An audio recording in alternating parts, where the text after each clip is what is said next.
Clara Whitaker pressed both hands flat against the cold train window and told herself she would not cry. She had already cried everything she had. There was nothing left. The town appearing through that glass was not salvation. She knew that. It was survival and survival. She had learned, looked nothing like hope. She picked up her 2 worn bags, straightened her spine, and stepped off onto the platform of Red Willow Creek, Montana, with 31 years of living behind her and nothing certain ahead. If you've ever had to start over when you had nothing left, to start with, stay with me. Subscribe to this channel, hit that bell, and drop the name of your city in the comments below. I want to know how far this story travels. Now let's go back to where it all began. The advertisement had been 11 words. Clara had read it so many times the paper had started to soften at the folds. Widower seeking a capable woman, must know household work and cooking. A good heart is valued above all else, 11 words. No promises, no poetry, no mention of love or companionship or anything that would have made a sensible woman answer with hope instead of calculation. Just a man stating plainly what he needed, the way a man might post a notice about needing a new fence post or a reliable plow horse. Clara had read it in the back of a church bulletin, sitting on a cot in her sister-in-law's spare room in Billings, listening to the thin walls and the even thinner patience of a woman who had her own children to feed and her own hardships to count. "You can stay through the winter," her sister-in-law, Dora, had said in October. But come spring, "Hank says we need the room." It was February when Clara answered the advertisement. She told herself it was practical. A widower with 7 children needed someone capable and willing to work hard. She was both those things. She had managed a farm, stretched flour and salt pork through lean months, kept a household moving through grief and drought and the particular silence that falls over a home when a marriage has gone cold. She knew how to work. What she did not write in her letter, what she could not write, because it would have sounded like begging, and Clara Whitaker had not yet learned how to beg, was the rest of the truth. That her husband Robert had died 18 months ago. That the farm they had built together had failed before the ground was fully frozen over his grave. That she had no children of her own, no property, no family nearby who could take her in without cost. That she was answering an advertisement from a stranger in a town she had never heard of because it was the only door left that appeared to be open. She received his reply 3 weeks later, "Mrs. Whitaker, your letter was well written, and your experience is sufficient. If you are willing, you may arrive by the 3rd week of June. Holloway Ranch is 4 miles east of Red Willow Creek. Someone will meet you at the station, N. Holloway." Sufficient. She had folded that letter carefully and placed it beside the first one, and told herself that sufficient was enough. That it was more than she had. She packed 2 bags, one for clothing, one for the few things she could not leave behind, her mother's recipe notebook, a small framed photograph of Robert taken 6 months before he died, 3 seed packets she had saved from her kitchen garden, because she could not bear to leave them in the ground for strangers to neglect.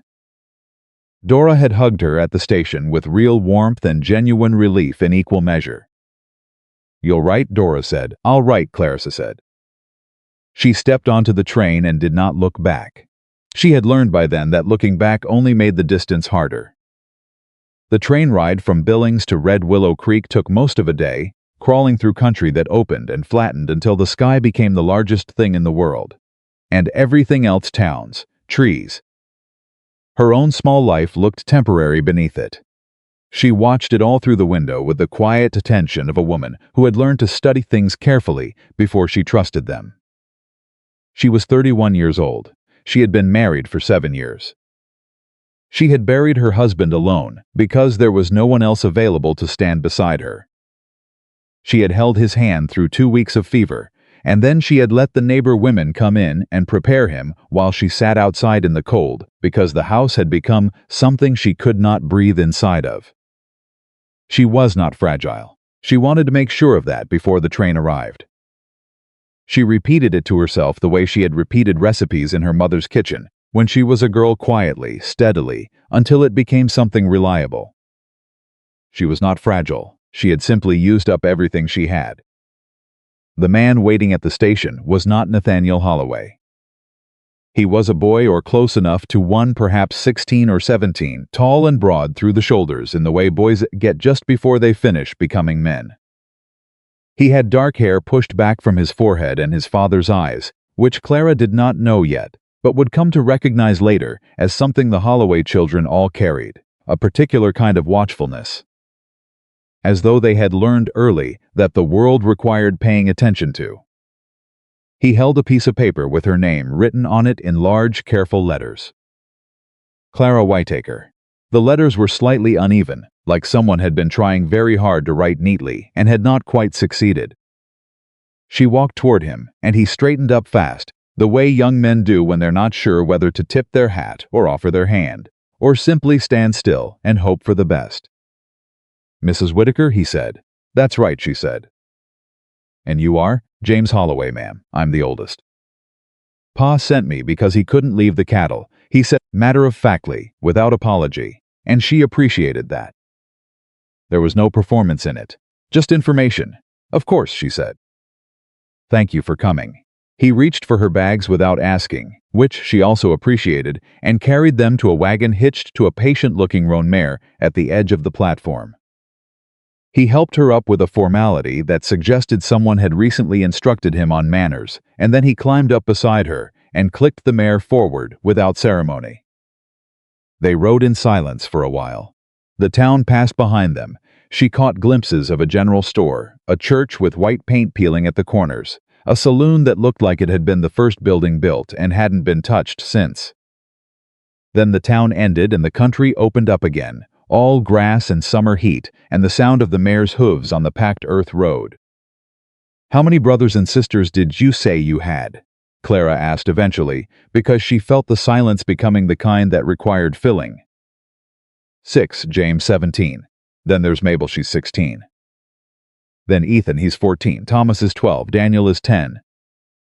Luke is 8, and Samuel is 6. He recited them the way someone recites a list they've had memorized for years, not thinking about it, just moving through them in order. "That's quite a family," Clara said. "Yes, ma'am." Another silence. "Your father," she said carefully. "What should I know about him?" James was quiet for a moment longer than the question required. He kept his eyes on the road. "He's a fair man," he said finally. "He doesn't say much, he works hard. He expects the same from everybody else." A pause. "He hasn't been easy since Ma died, but he's fair." "How long ago did your mother pass?" 3 years, James said. "February of 81. He said it without flinching, but she noticed his hands tighten slightly on the reins. "I'm sorry," Clara said. "Yes, ma'am," he said. And then, after a moment, "Mabel's been running the house." "She won't, might be," he stopped, started again. "Mabel's been running the house a long time. She might take some getting used to." Clara understood what he was not saying. "I'm not here to push anyone aside," she said quietly. "I'm here to help, that's all." James looked at her then, a quick sideways look, the kind that is assessing and uncertain at the same time. "Yes, ma'am," he said again, but something in his voice had shifted just slightly. The ranch appeared in the distance. As the road curved, she saw the barn first, tall and weathered gray, and then the house behind it, 2 stories, wide porch running across the front. The kind of house that had been built to last, and had been doing exactly that for some years without any particular assistance from paint or repairs. It was not beautiful, but it was solid. She appreciated solid. As the wagon pulled into the yard, she became aware of being watched. They appeared one at a time. A boy of about 10 materialized beside the barn door, then another slightly younger one beside the fence post. Then a small dark-haired child of perhaps 6 came running from somewhere around the side of the house and stopped abruptly 20 feet away, staring at her with enormous brown eyes, and his hands clasped behind his back like he was trying to look very serious about the whole thing. That was Samuel. She didn't know his name yet, but she would think later, remembering this first moment, that she had felt something the instant she saw him. Something she couldn't name then and wouldn't try to name later. Just a recognition, the way you sometimes know a piece of music before it finishes its first measure.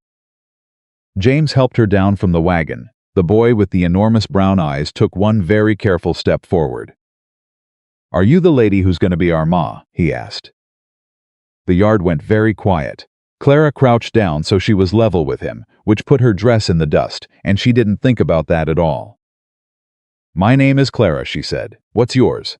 He studied her for a moment with the grave seriousness of very small children. "Samuel," he said. "Samuel James Holloway. I have 3 names because Pa said I needed room to grow into them." "That's a fine set of names," she said. "It's very nice to meet you, Samuel James Holloway." Something shifted in his face, a loosening, a decision being made. "You can call me Sam," he said, as though granting her a significant privilege. "Most people do." "Thank you, Sam," she said. "I will." She straightened up and found herself looking at a girl standing in the doorway of the house. Mabel Holloway was 16 years old, and she looked, Clara thought, like someone who had been carrying something very heavy for a very long time and had become so accustomed to the weight that she'd forgotten what it felt like to put it down.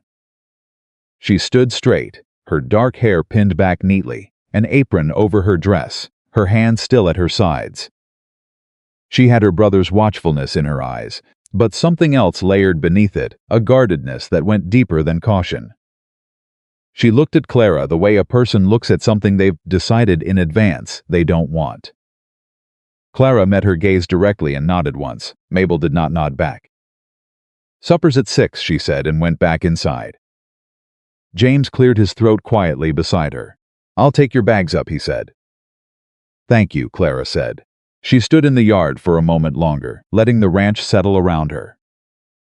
The younger boys had retreated back to wherever they'd come from. Sam was still standing nearby, watching her with those large brown eyes, not quite willing to leave, but not quite ready to approach again either. "Is there somewhere I can wash my hands?" she asked him. His face lit up with the particular delight of a child who has been given an important assignment. "I'll show you," he said, and walked ahead of her toward the house with great authority. She followed him. She met Nathaniel Holloway an hour later. He came in from the fields at 5 o'clock, which she knew because she had been watching the clock in the kitchen, a large plain-faced clock that ticked with the steadiness of something that had never once considered stopping and cataloging. Everything she could see without appearing to pry. The kitchen was clean but spare. The pantry was organized but low. There were 7 different sizes of boots lined up inside the back door, and an array of hats on hooks above them and a dent in the wall beside the door frame at about the height a fist might make if someone had been very angry and then thought better of it. She heard him at the door, the particular sound of a man who is large moving with deliberate quietness, which is a thing that large men sometimes learn when they have learned that their size frightens people, and then he was in the kitchen. He was 42 years old, built like someone who had spent 20 years working land that fought back. With dark hair that was going gray at the temples, and a face that was weathered and square-jawed, and currently set in an expression she could not quite read because it was too carefully neutral. He had removed his hat at the door, which she registered. His hands were large and work-ruthened, and he held his hat in both of them. He looked at her the way you look at something you have agreed to in a letter and are now encountering in actual fact. "Mrs. Whitaker," he said. "Mr. Holloway," she said. "James said you arrived without trouble." "I did, thank you." He nodded. His eyes moved around the kitchen, not checking on her, she realized, but checking on the kitchen itself, the way a man automatically inventories what needs to be done when he enters a space. "Supper at 6, he said. "Mabel mentioned," Clara said. "Is there anything I can help with this evening?" "Mabel has supper handled," he said. It was not unkind, it was simply information. "Tomorrow you can take a look at what needs doing. Tonight, rest." "I'm not tired," she said. He looked at her, then actually looked at her, not through her, and she had the brief sense that she had surprised him, though nothing in his expression changed. "Rest anyway," he said. 6 children will be up before dawn and they'll have something to say about it." 7, she said. "You said 6, she said. "James told me there are 7. A pause. Something moved behind his eyes, something brief and painful that he closed down almost immediately. 7, he said. "Yes." He left the kitchen. She stood for a moment looking at the doorway he had gone through. He hadn't corrected himself. She filed that away carefully, the way she filed everything away carefully, because she had learned that the things people don't say are usually more important than the things they do. Supper that evening was the education she had expected it to be. Mabel had made a beef stew competent, properly seasoned, served without warmth.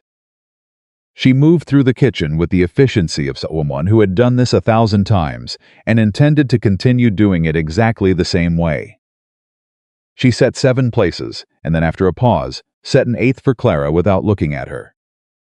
The children came to the table in rough order of age. James sat at the far end, nearest to his father. Ethan, 14, dark-eyed, quiet to a degree that Clara registered as something to pay attention to, sat beside him. Thomas and Daniel came in arguing about something involving a fence post and a dare, and settled only when their father looked up from his chair. Luke climbed in sideways and knocked his spoon off the table and retrieved it without apparent embarrassment.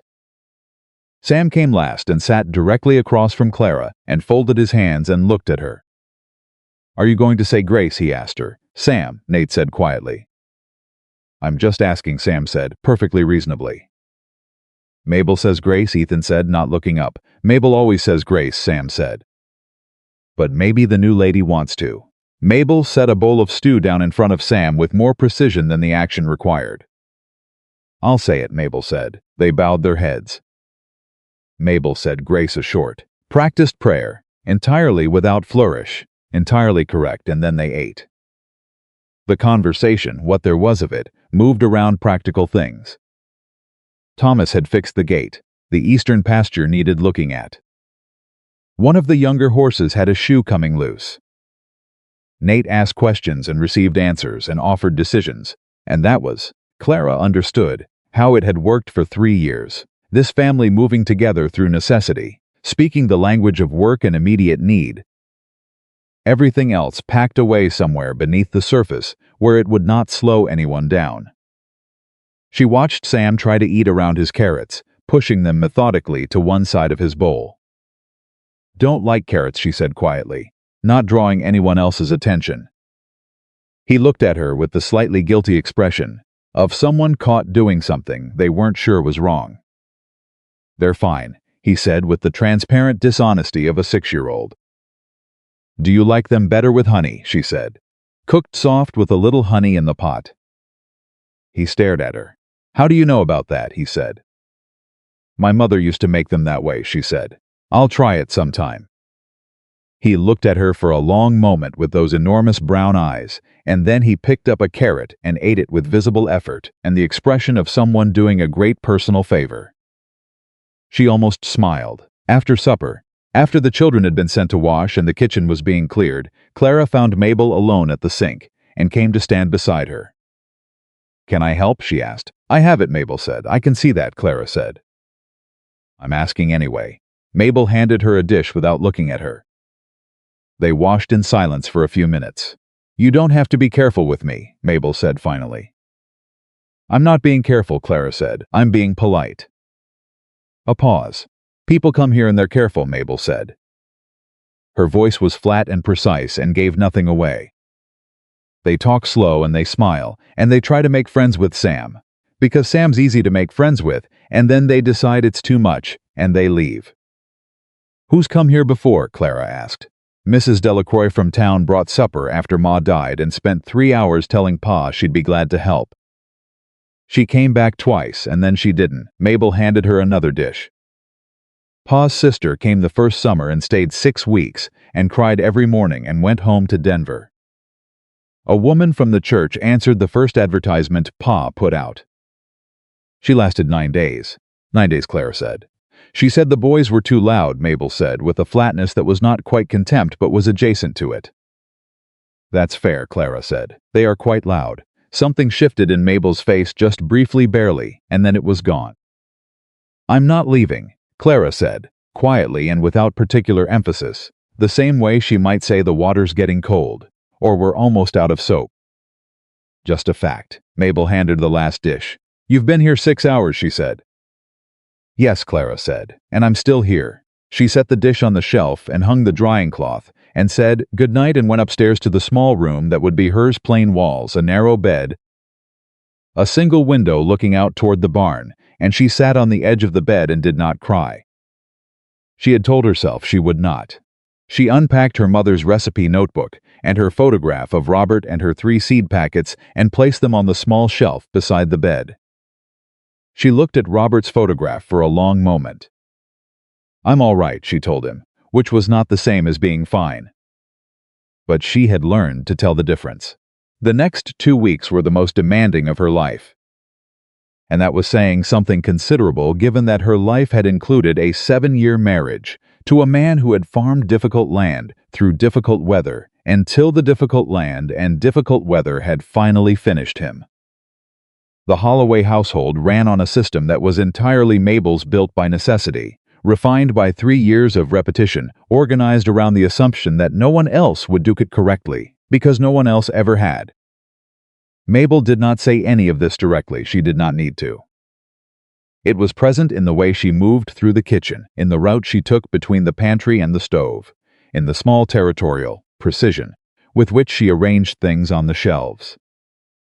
Clara did not challenge any of it. She watched. She helped where she was permitted. She stayed out of the way where she was not. She learned the children. Thomas, who was 12, and Daniel, who was 10, were the ones most likely to test something, a fence, a rule, a new person, and the most likely to be completely open about it. They challenged her directly, in the cheerful, open way of boys who have learned that the worst thing that usually happens is they get sent outside.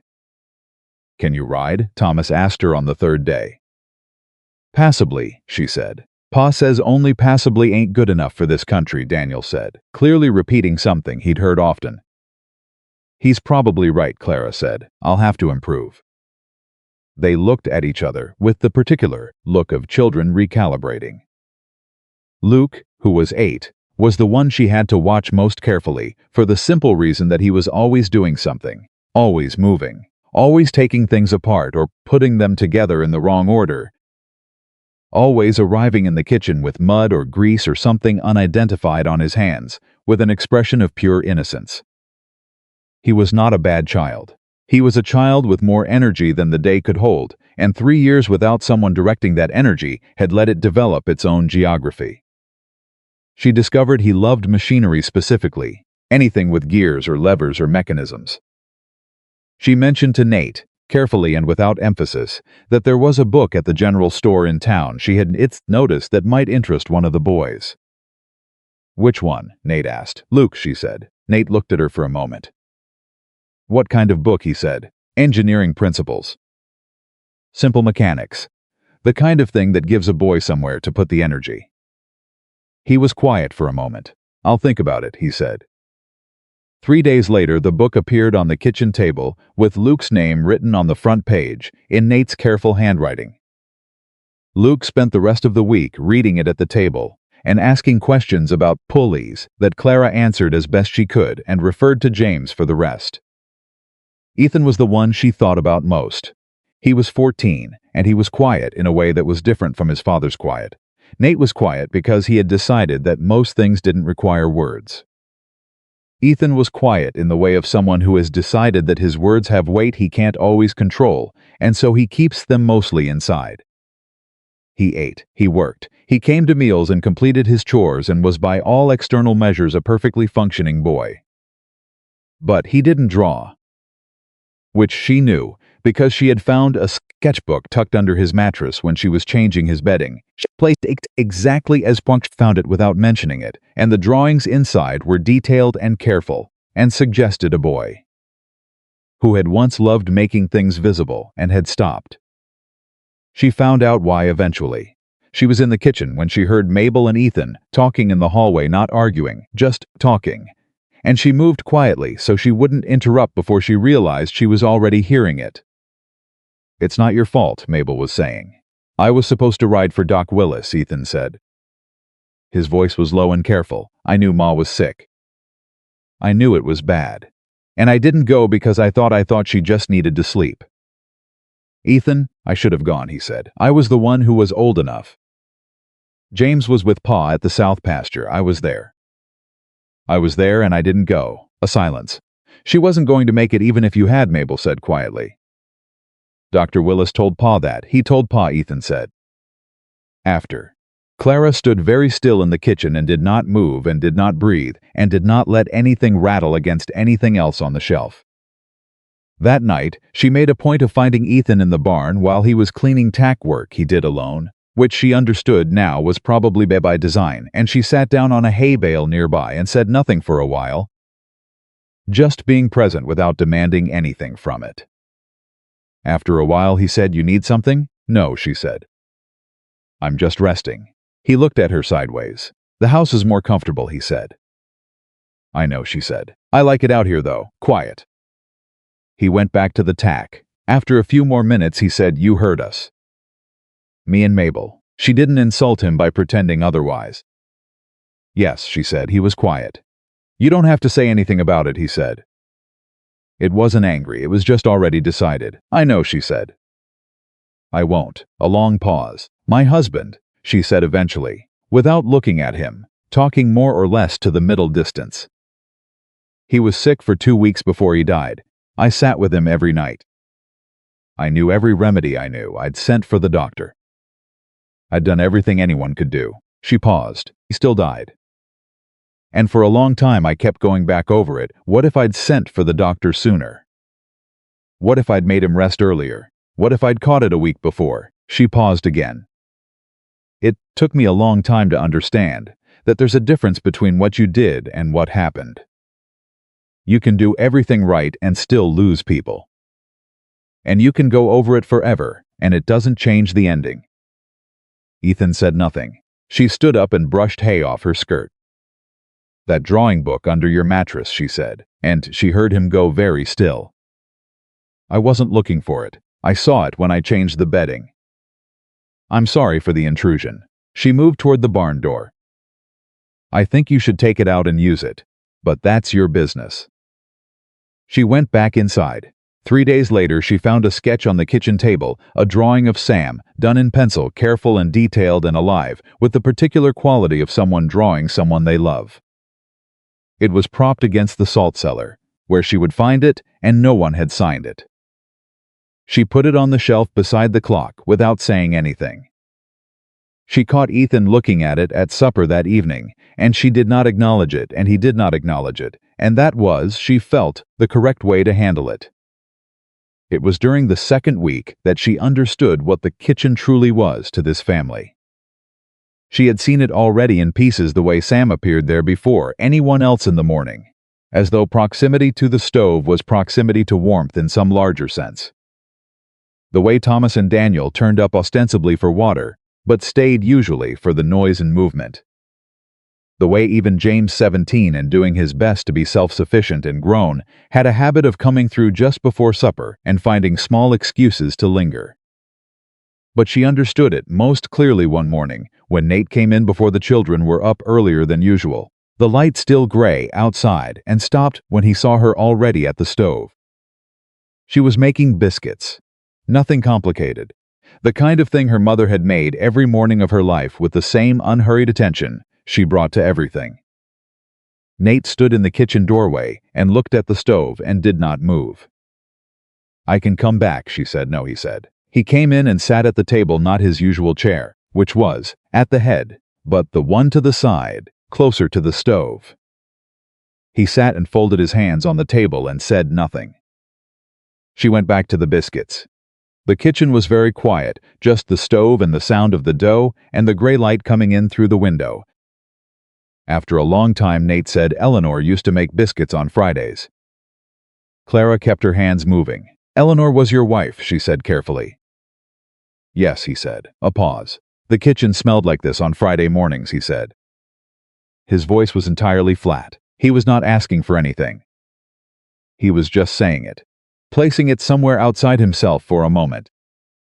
"I make them most mornings," she said. "I can do a different day." "No," he said. "Don't change anything." She finished the biscuits and put them in the oven and turned around to find him looking at his hands. "She'd been sick for a month before I understood it was serious," he said. I thought it was a winter cold. She kept telling me she was fine. A pause. She didn't want me to worry. She was like that. Protecting everyone, even when she needed protecting herself. Clara sat down across from him, which felt bold but felt right. What was she like? She asked. He looked up. You want to know? He said. There was something in his voice that she thought might be surprise. Yes, she said simply. He was quiet for a moment. Then slowly, like someone pulling something out of a place it had been put away for a long time, he began to talk. She listened. She learned that Eleanor Holloway had been small and quick, and had laughed at things that surprised people, because they were not what you'd expect her to find funny. She had been a better rider than Nate, and had never let him forget it. She had liked thunderstorms and hated spiders, and had named every one of their horses something literary, because she had read every book she could get her hands on, and saw no reason horses shouldn't benefit from her education.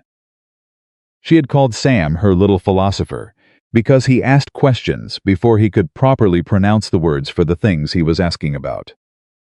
She had worried about Ethan, specifically had told Nate once that Ethan felt things more deeply than any of the others, and that someone needed to watch out for that. She had known she was dying before she told Nate. He stopped there. She didn't tell me, he said, until she couldn't hide it anymore. And by then. You were angry, Clara said. He looked at her. Yes, he said. You're still angry, she said. A very long silence. Yes, he said. His voice was absolutely even.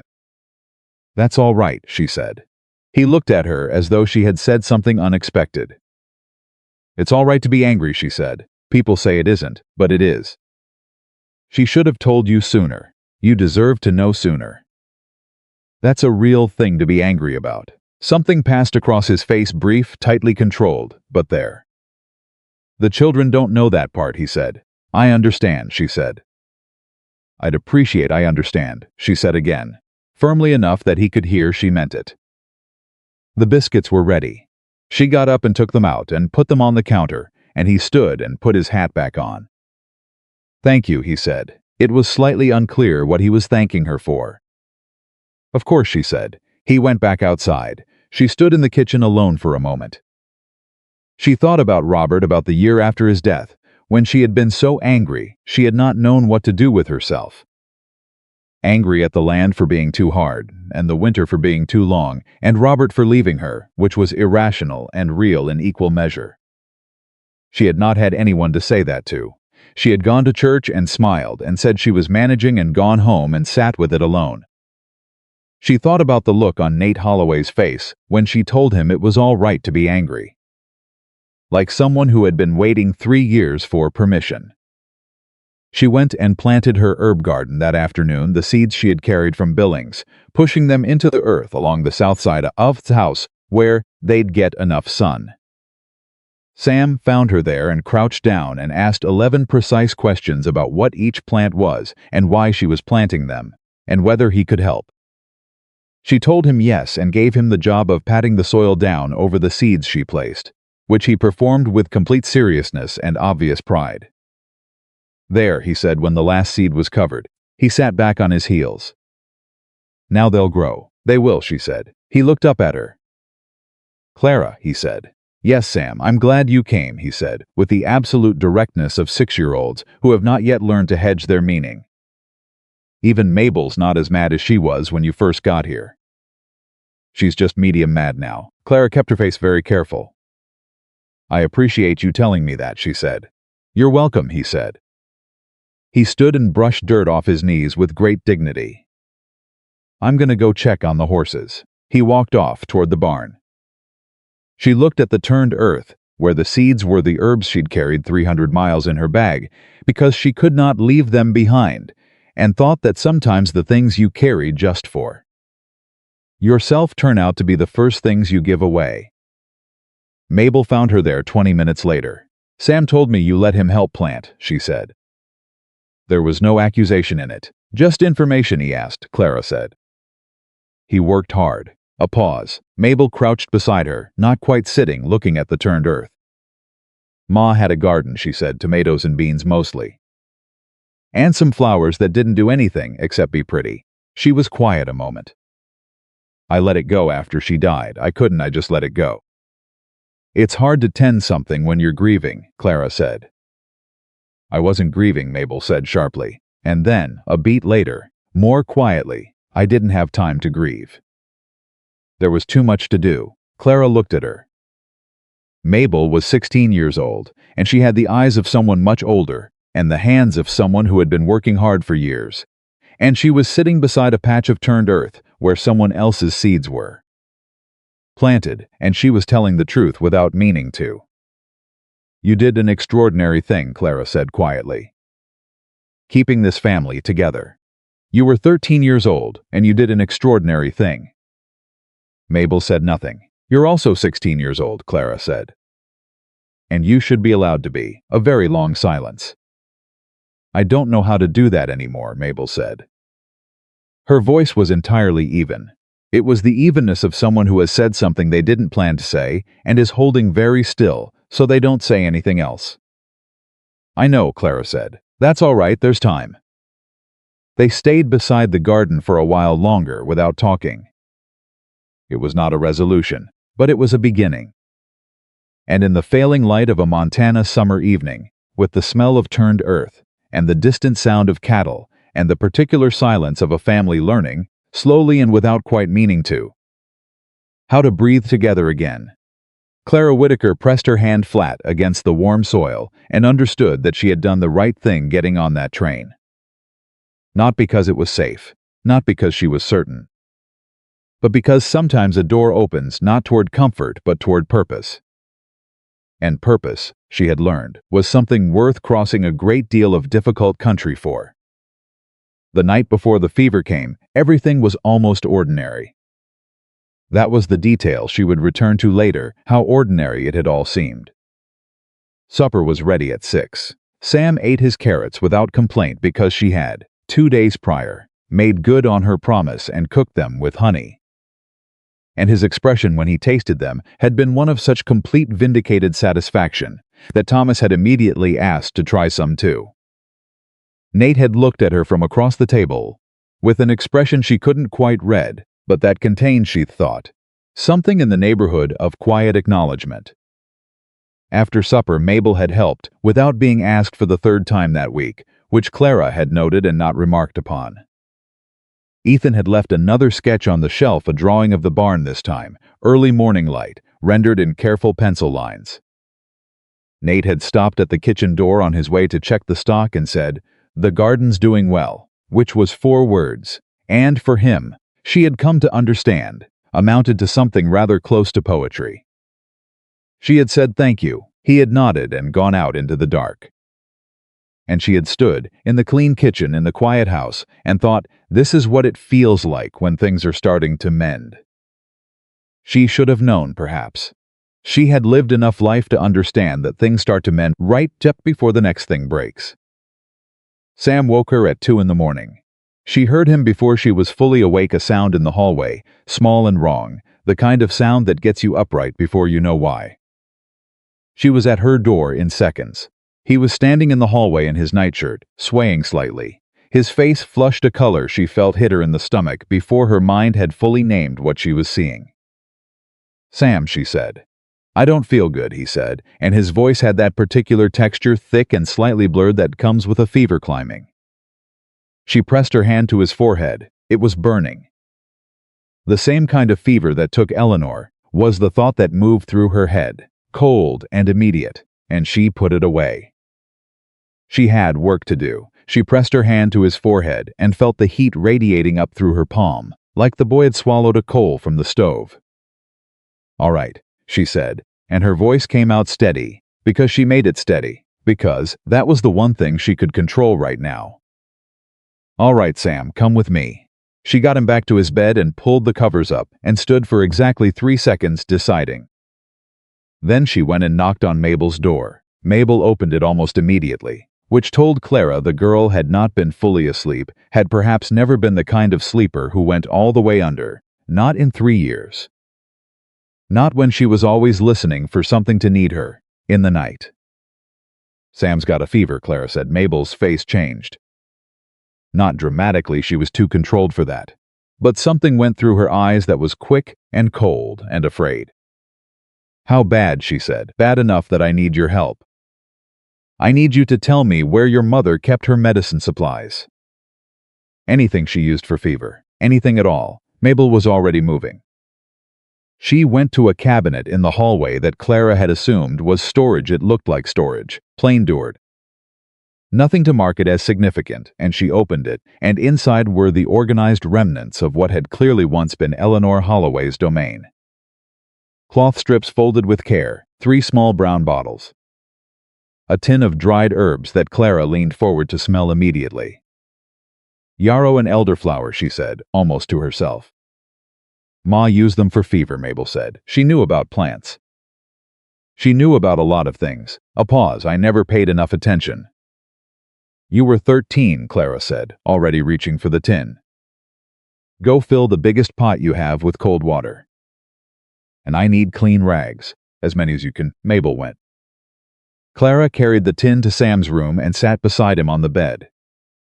He was awake barely, his eyelids heavy and his breathing shallow. He looked smaller than he ever had.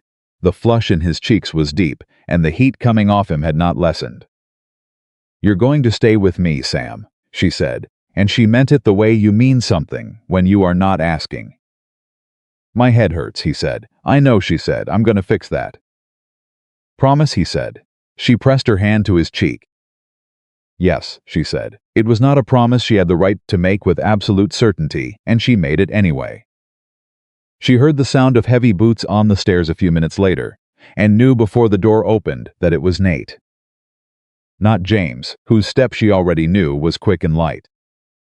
Not Ethan, who moved quietly. Nate had a particular way of moving through a house, deliberate, measured, that she had learned to recognize the way you learn to recognize weather coming.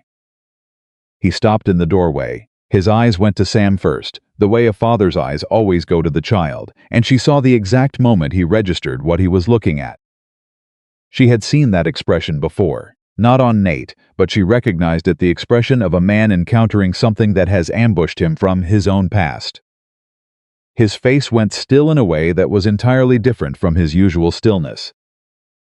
This was not controlled quiet. This was the stillness of someone who has just stepped somewhere they recognize and cannot move. "How long?" he said. "I don't know exactly," she said. "He came to my door an hour ago. It may have started before that."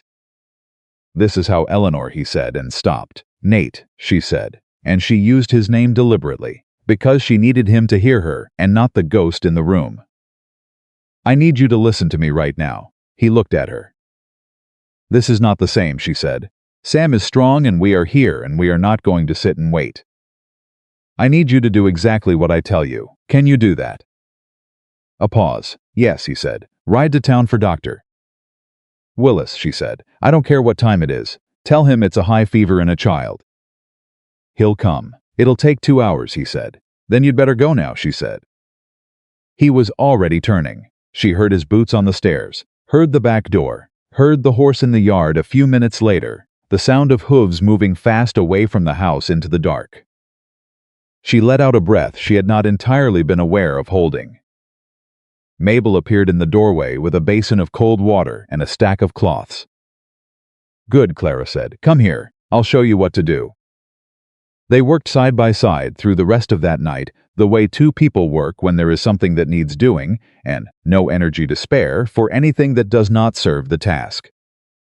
Clara showed Mabel how to wring the cloth to the right dampness, not dripping, not too dry, and where to place it across Sam's forehead and the back of his neck and his wrists. She prepared the yarrow tea from her own knowledge and her mother's notebook, measuring carefully, talking through what she was doing and why, not because Mabel asked her to, but because she had found that speaking out loud made the hands steadier. "How do you know all this?" Mabel asked once, somewhere in the middle of the second hour, her voice low so as not to disturb Sam. "My mother was a practical woman," Clara said. "She believed the best thing you could do for someone sick was be useful and stay calm and not treat them like they were already gone." Mabel looked at the cloth in her hands. "When Ma was sick," she said, "I didn't. I thought if I just kept everything running, If I kept the house clean and the meals on time and everything exactly right, she stopped. You thought if you kept everything in order, she'd get better, Clara said quietly. Yes, that's what you do when you love someone, and you can't fix the thing that's wrong with them, Clara said. You control what you can control. You kept this family alive, Mabel. That's what you did. You kept them alive. Mabel wrung out the cloth and placed it on Sam's forehead with great care. It wasn't enough, she said. It was enough, Clara said. Your mother died anyway. That's not the same thing as it not being enough. Sam stirred beneath their hands. Clara, he said. Right here, she said immediately. Are you still here? I'm still here, she said. Don't go, he said. I'm not going anywhere, she said. He settled, his breathing evened slightly. The heat had not broken yet, but it had not climbed further, which she took as the first small victory of the night. Mabel looked at her across the bed. He's never asked me that, she said. What? Don't go, Mabel said. Her voice was very quiet. He's never said that to me. He just assumes I'll be there. That's because you always have been, Clarissa said. Mabel said nothing for a moment. He likes you, she said. It was not an accusation. It had moved past that. It was something closer to an acknowledgement, the tone of someone setting something down they've been carrying, and were not sure they could release. I like him, Clara said. He likes everybody, Mabel said. Sam likes Sam has never met a person he didn't decide to love inside of 5 minutes. A pause, something that was almost but not quite a smile. Pa says he got it from Ma. She was like that too. Nate told me about her, Clara said carefully. A little. She sounds like someone remarkable. Mabel looked at her, then a long, direct look. He talked about her, she said. A little, Clara said again. He'd talk about her, Mabel said, not to us. Not ever. We don't say her name at supper or ask questions, because we figured out early that it makes him. She stopped. Started differently. He goes very quiet, quieter than usual. And then he works twice as hard the next 3 days, which means he's not sleeping, which means he's running on nothing, and we stopped. I think, Clara said slowly, that he's been trying to protect you from his grief. And you've been trying to protect him from yours. And nobody's been allowed to actually grieve. The silence that followed was the kind that has weight.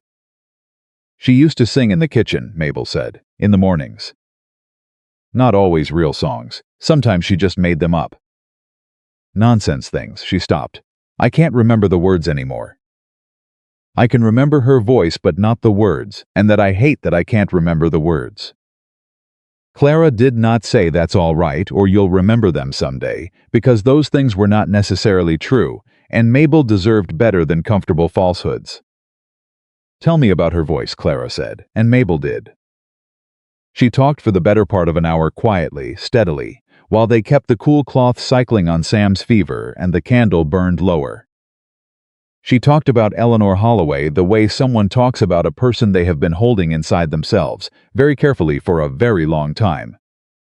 Clara listened the way her mother had taught her to listen, without filling in the spaces, without rushing toward the next part, just letting the story be the size it needed to be.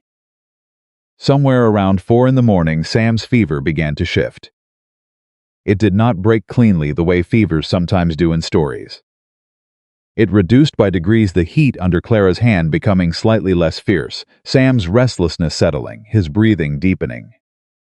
She kept the cloths changing. She got more yarrow tea into him, slowly spooning it past his lips when he was awake enough to swallow. Mabel fell asleep at some point in the chair she'd pulled beside the bed, her head tipping forward onto her hand. Clara watched her sleep for a moment, the hard line of her jaw softening, the tight set of her shoulders releasing, and thought that this was what Mabel looked like when nobody needed anything from her.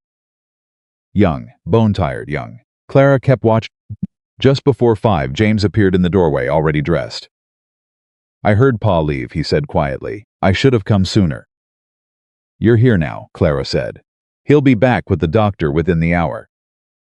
James looked at Sam, then at Mabel asleep in the chair. She never sleeps, he said. She's exhausted, Clara said. She's been exhausted for 3 years, he said. Yes, Clara said. I know. He came in and sat on the floor beside the door, resting his back against the wall with the ease of someone who is used to being wherever he is needed and not requiring comfort to do it. "Tell me something," Clara said, keeping her voice low. "What?" he said. "Something good," she said, "about this family. Something that has nothing to do with what's been hard." He thought about it.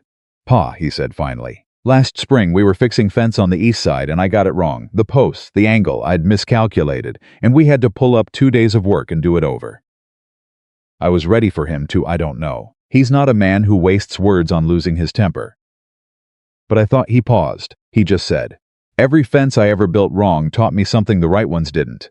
And then we did it over." Clara listened. "That's him," James said. He doesn't say much, but when he says something, it tends to be the thing you needed to hear even if it's not what you expected." "He's like that," she agreed. "You've noticed it," James said. "I notice most things," she said, a pause. "Mrs. Whitaker," he said.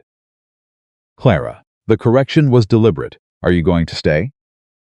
She looked at Sam, still flushed, breathing easier now, one small hand curled on the blanket.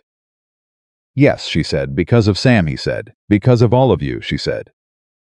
"Sam, Mabel, Ethan and his sketchbook, Thomas trying to test every boundary I have, Daniel trying to test them along with him, Luke and his gears and levers." She paused. "Your father." James was quiet. "You care about him," he said. "It was not a question. I respect him," she said, carefully. "That comes first, before anything else. Ma used to say that about him," James said. She said she fell in love with him because she respected him first.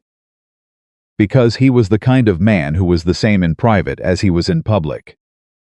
She said that was rare. The candle had burned nearly to its stub. Clara kept her hand on Sam's wrist, feeling his pulse still fast but not alarming now, not climbing. "She sounds like she was wise," Clara said. "She was," James said simply. "She was the best person I've ever known. And I know that's." He stopped. "I know that's a complicated thing to say to you."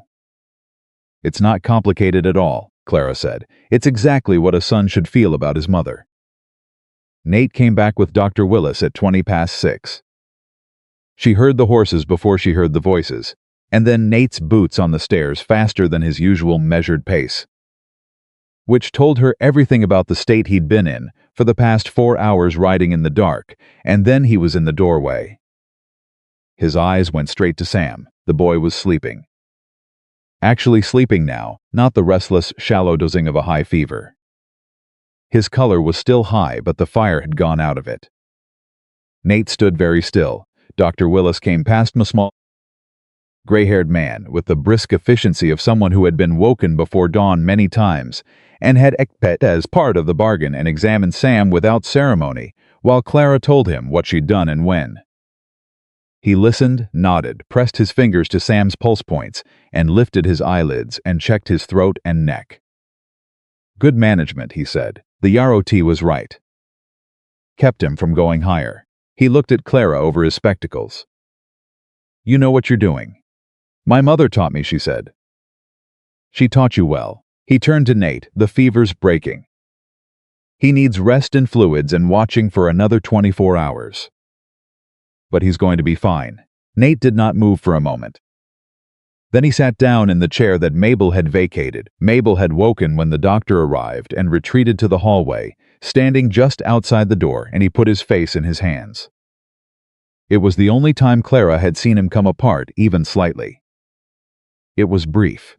15 seconds, perhaps. His shoulders shook once, and then he pulled his hands down and breathed in and was controlled again. But she had seen it. He looked at her. "You stayed," he said.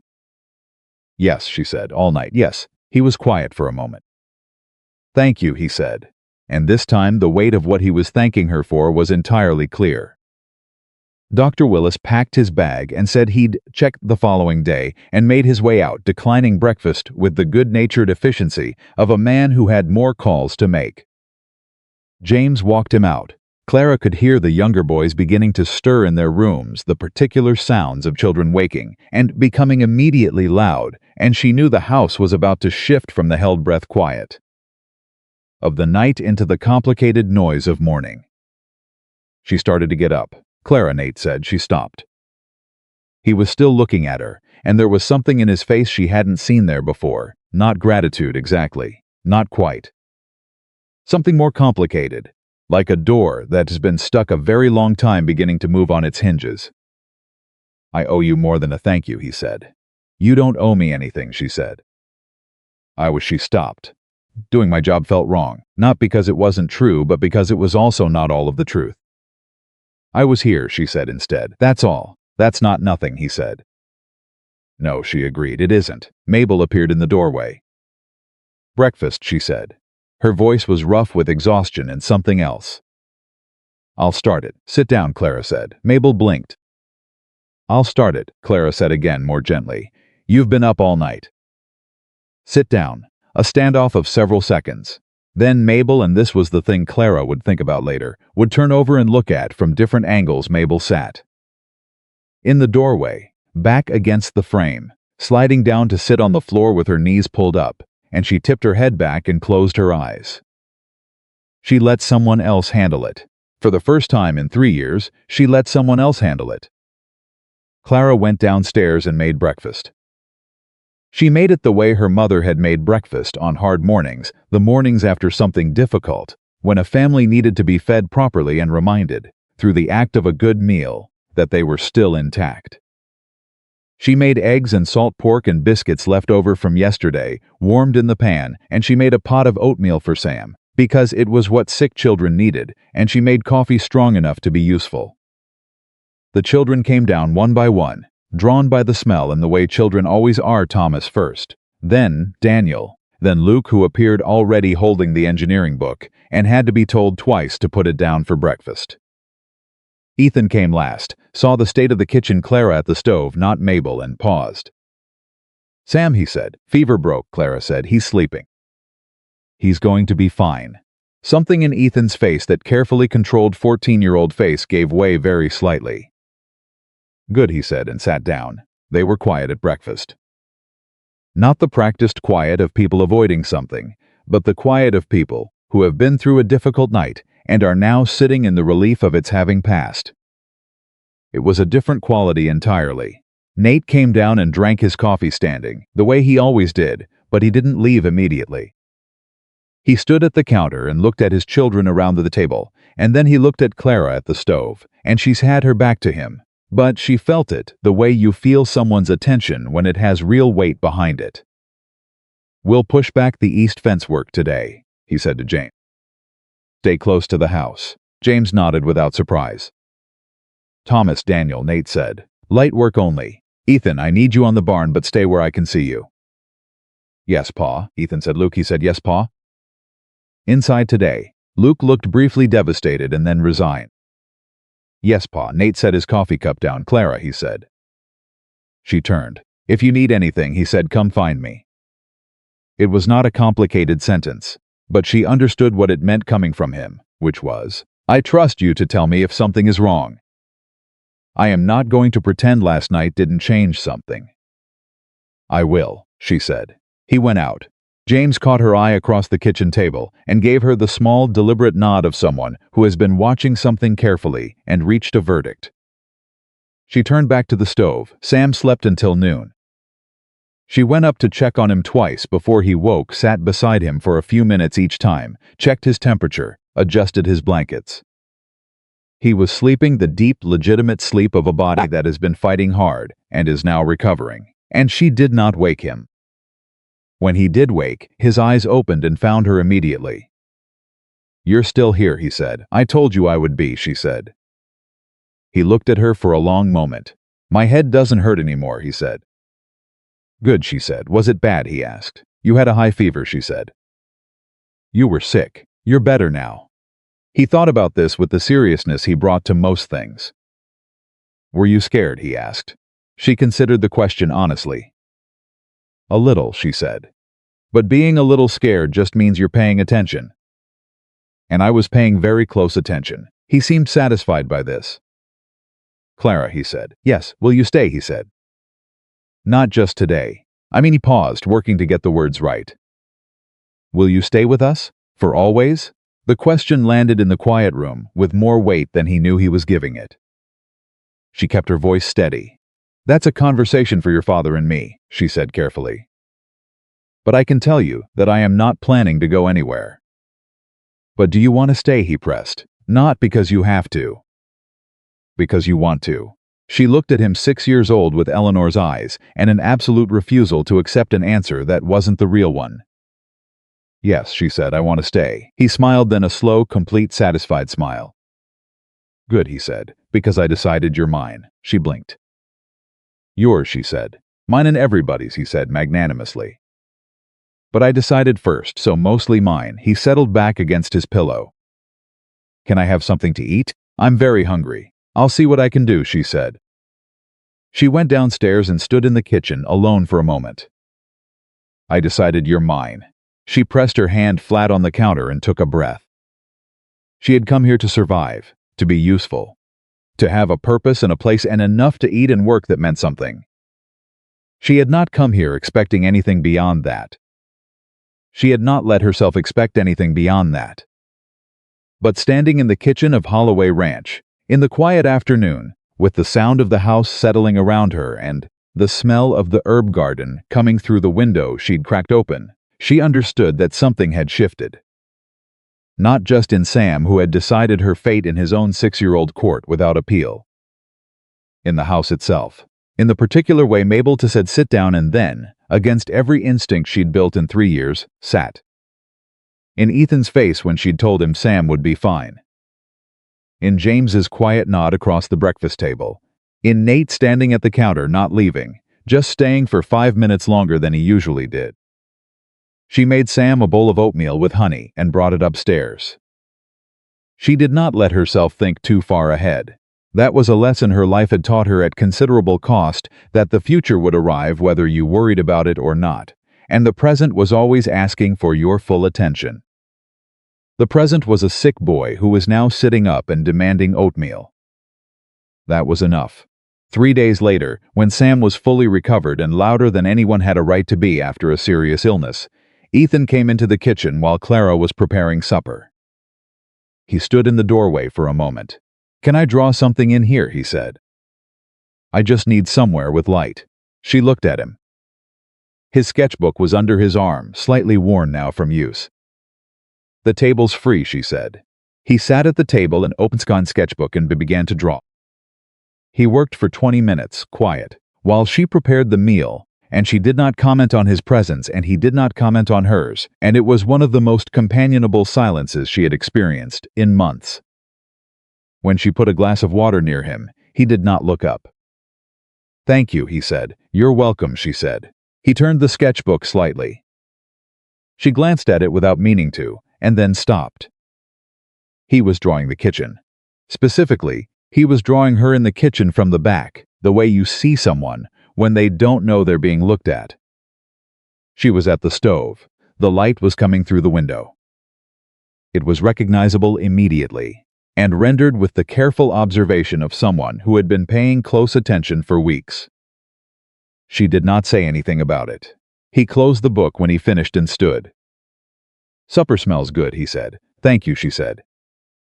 He left. She stood in the kitchen and understood she had just been given something that cost him considerably more than it appeared to, that a boy who had stopped making things visible had made her visible. Which meant he had decided she was worth the risk of looking at directly. She turned back to the stove. The meal was almost ready. She heard Nate at the back door, the familiar sound of his boots, and then he was in the kitchen, and he stopped when he smelled what was cooking. That's, he said, and then stopped.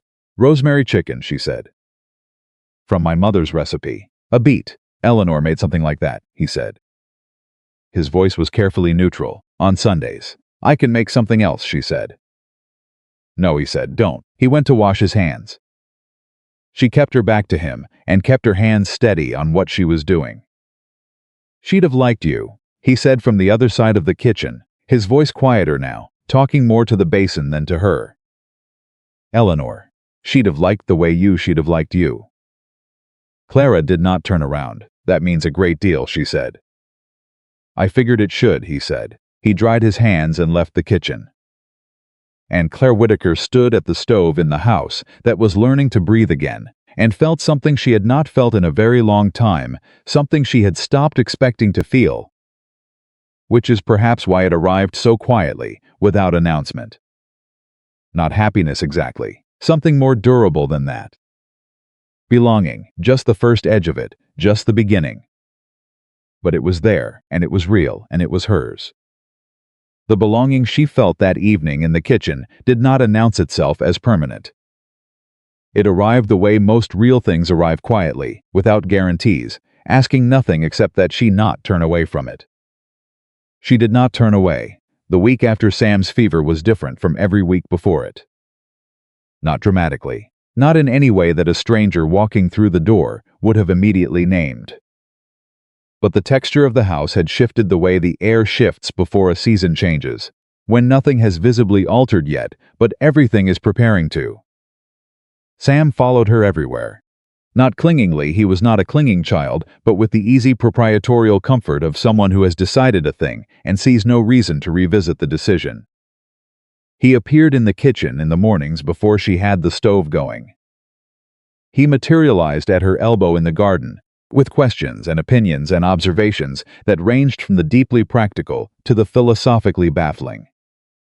He introduced her to the horses by name and told her in detail which ones could be trusted and which ones were, in his estimation, showing off. "That's Chester," he said one afternoon, gesturing at a broad-chested gray gelding, watching them from the fence. "Chester's vain. Pa says I'm not supposed to say that about animals, but he is.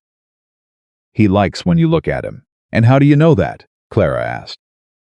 "Because he stands different when he thinks nobody's watching," Sam said.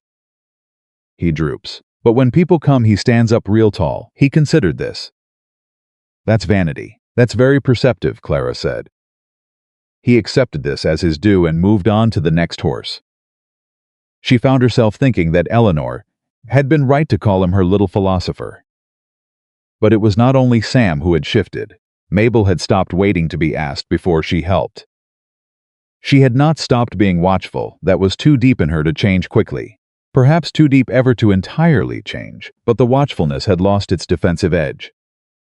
She came to the kitchen now sometimes without a purpose, which was something she had not done in Clara's first weeks. She sat at the table and talked while Clara cooked, or she stood beside her, and they worked together in the particular comfortable silence of two people who have been through something difficult together and no longer need to explain themselves. It was Mabel who brought it up first. They were making pie late August, the kitchen warm, the windows open. Mabel was rolling pastry with the focused efficiency of someone who had learned the task young, and done it many times, and Clara was working the filling.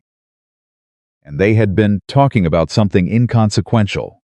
The church social coming up the following week, whether Thomas and Daniel could be trusted to be helpless at it, when Mabel stopped rolling and said, without particular preamble, "People in town are talking about you." Clara kept her hands moving in the bowl. "What are they saying?" she said. "Mrs. Harriet Coombs," Mabel said, told Mrs. Aldridge at the dry goods store that Pa brought a woman here, who probably couldn't find a decent husband elsewhere and took the job out of desperation. She said it flatly. Reporting. Mrs. Aldridge told her that she'd heard you were a widow, and that widows who answered advertisements in newspapers were either very practical or very shameless, and she hadn't decided which. "I see," Clara said. Reverend Marsh told Pa on Sunday that he hoped the domestic arrangement at the ranch was being managed with his word was propriety. Mabel's voice didn't change. Pa told him the domestic arrangement at the ranch was none of his concern and walked away. Something warm moved through Clara's chest at that. "And what do you think?" Clara asked. Mabel was quiet for a moment, pressing the pastry into the pan with careful hands. "I think," she said slowly, "that you stayed up all night fighting for my brother's life. And I think Mrs. Harriet Coombs has never once done anything that cost her anything." She pressed the edge of the pastry down with her thumb, one deliberate movement. "So I know which one of you I respect more." Clara looked at her. Mabel did not look up. "Thank you," Clara said quietly. "I'm just being accurate," Mabel said, but her ears had gone slightly pink. The pie went into the oven. They did not speak of it again. But something had been said, and both of them knew it, and that was enough. It was 3 days before the church social that the first real trouble came. Not from within the house, from outside it. She was in the garden when she heard the wagon coming up the road, and she straightened and shaded her eyes and watched it pull into the yard.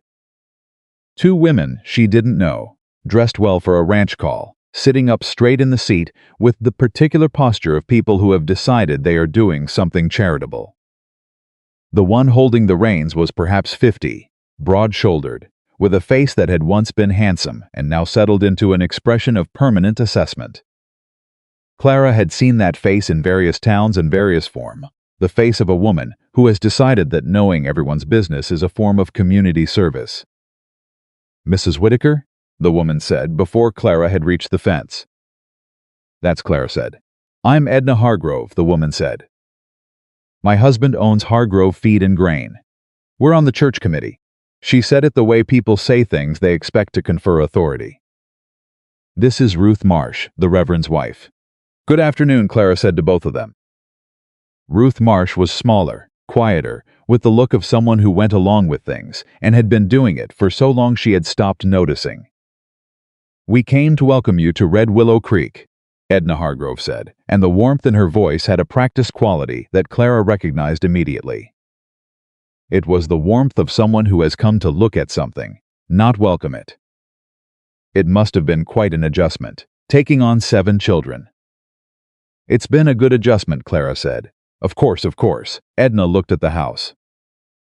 Back at Clara, at the garden behind her. "We did wonder, well, the Reverend wondered, and naturally I agreed about the arrangement here."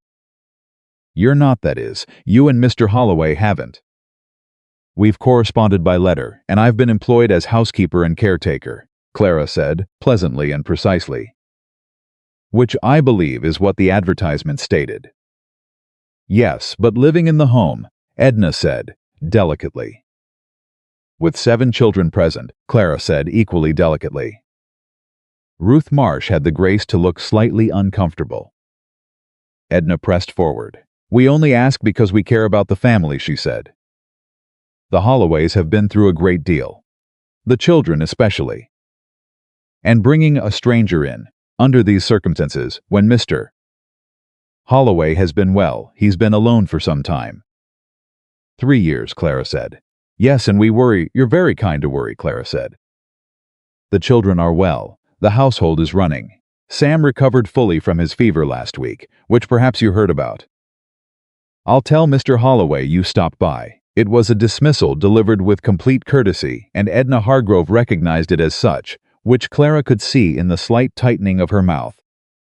"We'll see you at the social," Edna said. "I'm sure you will," Clara said. The wagon turned and went back down the road.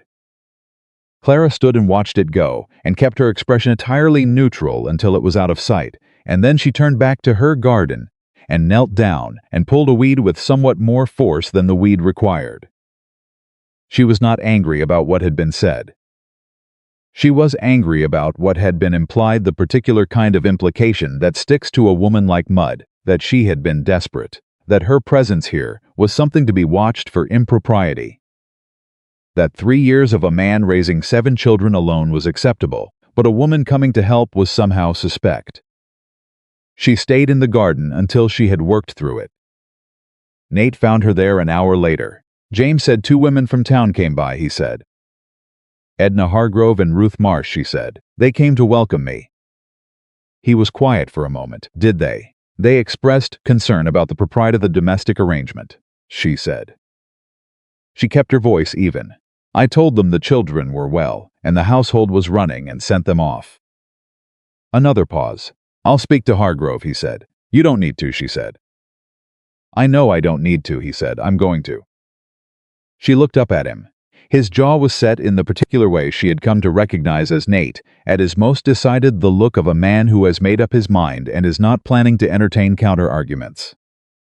"It won't help," she said. "It might make it worse.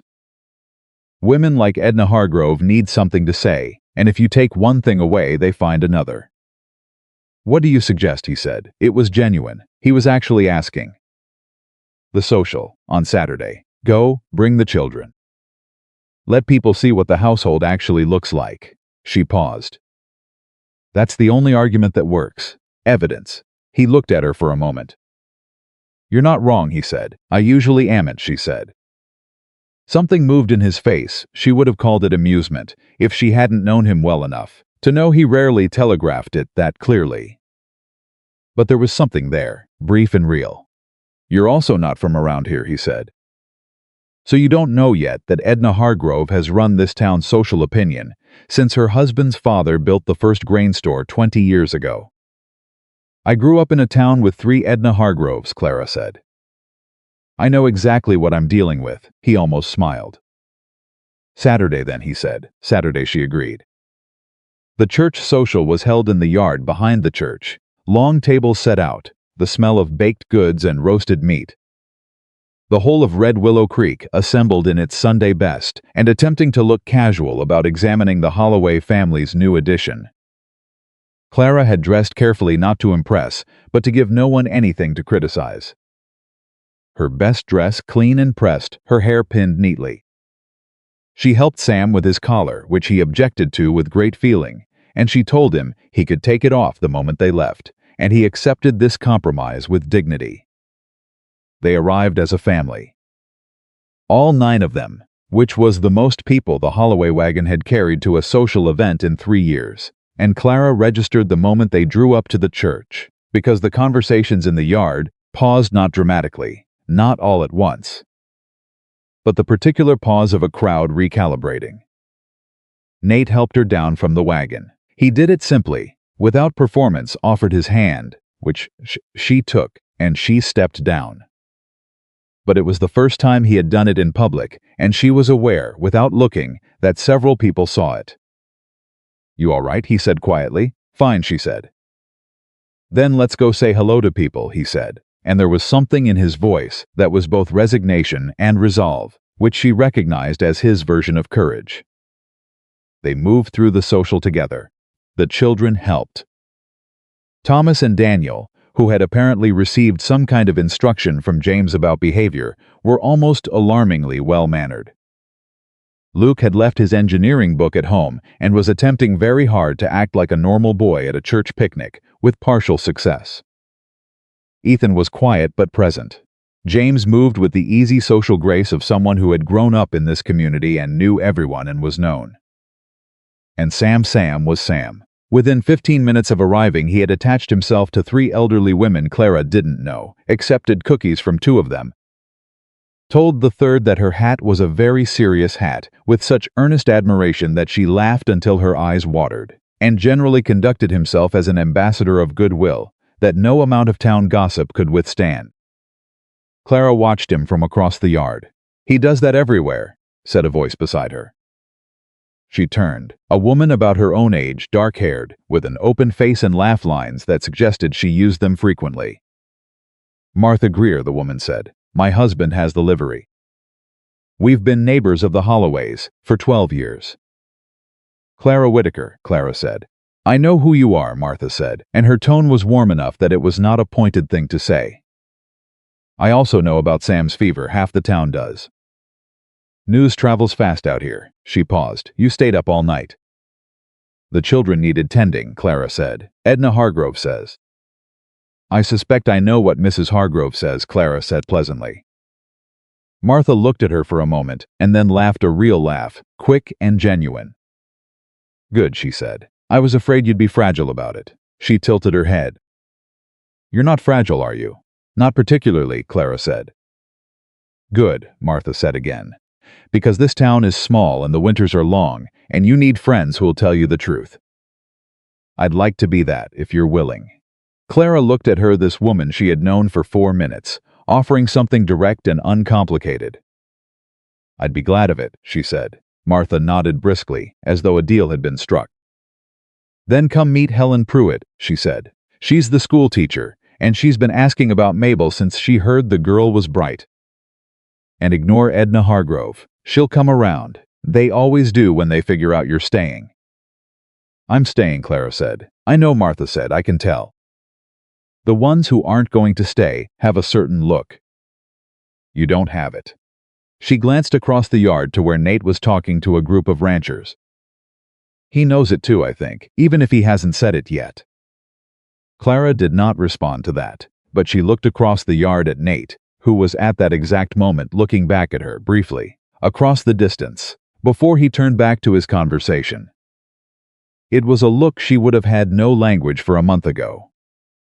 She was beginning to find language for it now. The real blow came the following Monday. She was in the kitchen when Nate came in from town, and she knew from the way he came through the door faster than usual, his hat still on, which he always removed at the door, that something had happened. "Sit down," he said. "Tell me," she said. She didn't sit. He put a paper on the table. She looked at it. It was a letter, and she recognized the letterhead before she read the first line, Hargrove Feed and Grain, the name printed at the top in the self-important font of a business that took itself very seriously. She read it. It took 3 readings because the first 2 she kept stopping, and she needed to read it all the way through before she let herself respond. The letter was from Gerald Hargrove, Edna's husband, addressed to Nathaniel Holloway, and written with the particular tone of a man delivering bad news he is personally enjoying. It stated that the promissory note Nate held with Hargrove Feed and Grain, taken out 2 seasons ago, when a cattle illness had wiped out a quarter of the herd, and Nate had needed supplies on credit to keep the rest alive, was being called in. Full payment, within 30 days. The amount at the bottom of the letter was significant. Clara set the paper down. "He can do this," she said. "He can do this," Nate said. His voice was flat. The note gave him the right to call it at any point. "I signed it because I had no other option at the time, and because I trusted." He stopped. "I trusted his word that he wouldn't call it early, unless there was a genuine reason. And his genuine reason," Clara said carefully, "is us." A pause. "Edna Hargrove talked to him," Nate said. "She's been talking to him since you arrived. She has views about the arrangement here. And Gerald does whatever Edna tells him to do, which everyone knows and nobody says." Clara looked at the letter again. 30 days, she said. "Yes, what happens if you can't pay?" Nate's jaw was set hard. "He gets the east pasture," he said. "It's written into the note. If I default, I forfeit the east pasture as collateral." A pause. "That's 40 acres of the best grazing land on the property. Without it, the herd's capacity drops by 1/3. I'd spend 5 years recovering from it." "If I could recover at all." Clara sat down now. She pulled the letter toward her and read it again slowly, the way her father had taught her to read legal documents, looking not at what was written but at what was implied, what was permitted, what the spaces between the words contained. "When did you take this note?" she said. "Spring of '82, he said. 14 months after Eleanor died," she said. "Yes. You were alone with 7 children and a sick herd, and you needed supplies," she said. "Yes, and Hargrove offered credit on favorable terms." At the time, Nate said, it seemed like a favor," she said. "That's how these things work. They seem like favors until they need to be something else." She traced the letterhead with one finger. "He's owned 40 acres of your best grazing land in potential for 2 years. He's just decided now to collect." Nate looked at her. "You understand this kind of thing," he said. It was not quite a question. "My husband's farm," she said. "We had a similar arrangement with a merchant in Billings. I read every word of it, and Robert thought I was being overcautious, and I thought I was being careful." She paused. "We were lucky. Ours never got called in, but I learned what to look for." "And what do you see here?" he said. She looked at the paper. "I see a man who wants something that isn't the money," she said. "The money's real, but it's not the point. The point is to make you vulnerable enough that you have to deal with him on his terms." "His terms being what?" Nate said. "I don't know yet," she said. "But they'll involve either the land or demonstrating to the town that you'll bend when he pushes." She looked up. "Have you ever bent for Gerald Hargrove before?" "No," Nate said. "Then this is the first test of whether you will." She folded the letter carefully. "Who's the bank here? Who do you deal with?" "Henry Aldridge at First Territorial," he said. "Is he a fair man?" "Fair enough," he said. "I've had no trouble with him. Can you get an appointment this week?" "Clara, can you?" "Yes," he said. "Then make it," she said. And I want to go with you. He looked at her. It's my business, he said. Not harshly, but directly. I know it is, she said equally directly. And I know you didn't ask for my help. But I managed Robert's farm accounts for 7 years, and I'm telling you I can see something in these numbers that might matter. You can tell me no. A very long silence. She did not fill it. She had learned, in the weeks since she arrived, that Nate Holloway needed silence, the way some people need argument to think in, to decide in, to find his own ground in before he moved. All right, he said. All right, you'll make the appointment. Or all right, I can come, she said. Both, he said. She nodded. She started to hand the letter back to him and then stopped. Nate, she said. He looked at her. This isn't your fault, she said. You were a man alone, trying to keep everything from failing. You made a reasonable decision in a difficult moment. That's not the same as making a bad one. His face did not change. But he looked at her for a moment longer than he needed to. Thank you, he said. Don't thank me yet, she said.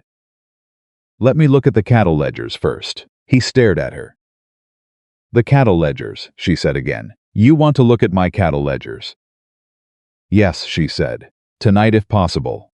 He left and came back 10 minutes later with a battered ledger book and put it on the table in front of her without comment, which she took as the highest form of trust he currently had available to offer.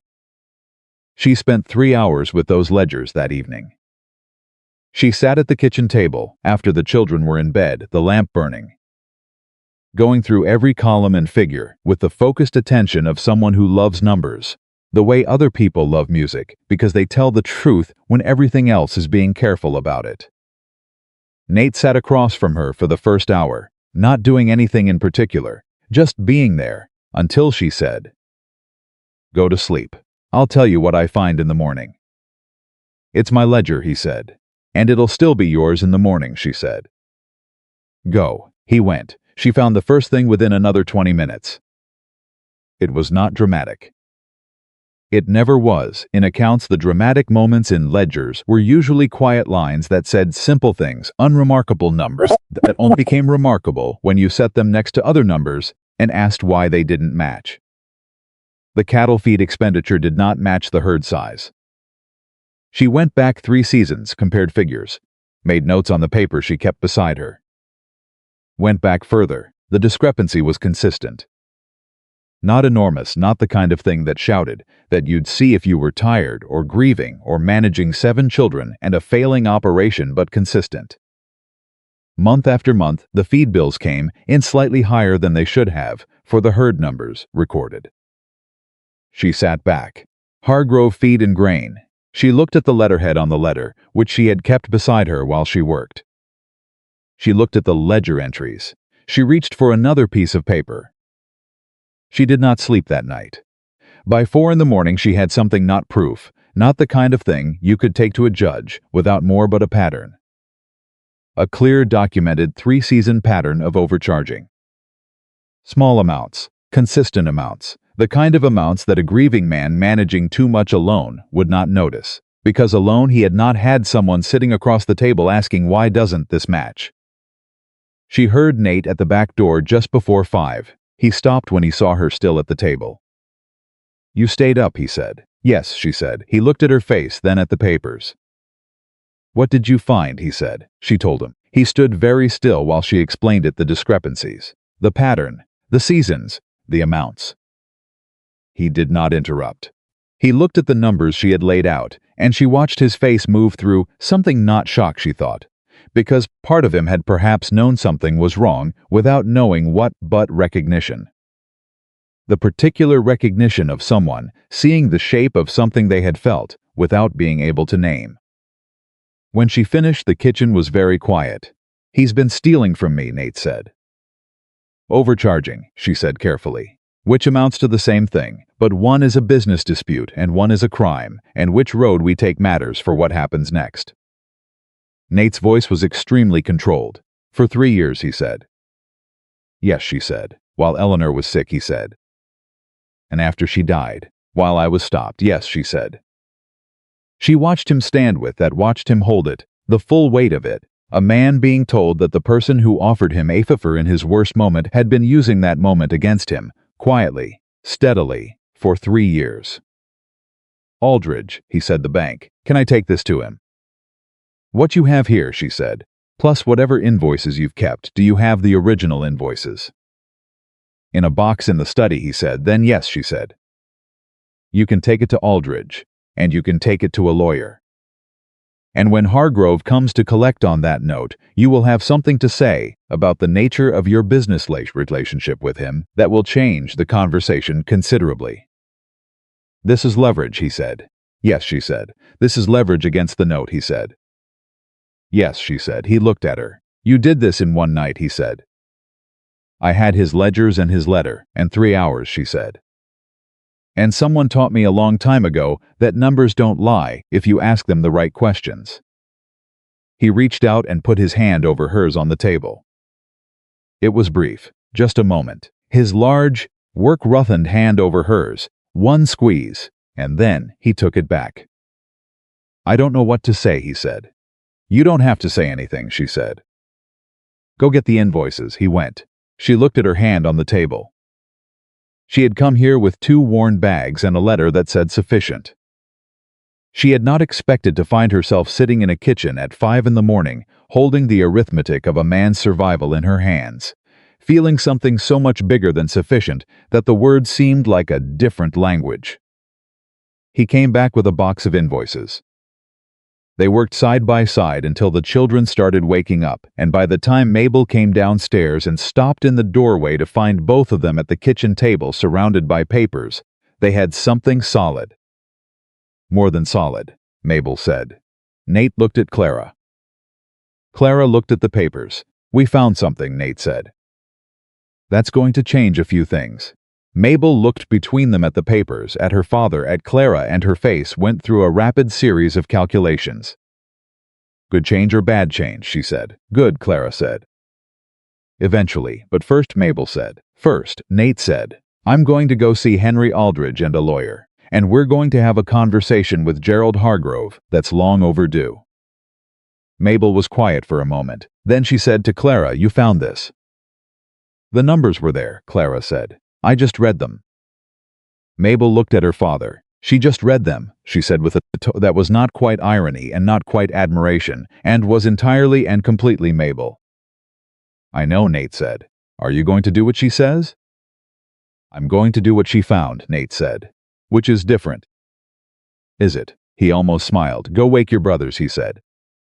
Mabel went, but Clara caught the look on her face as she left, the quick, private look of a girl who had been holding a family together for 3 years and was now watching someone stand beside her father in a way that nobody had stood beside him in all that time.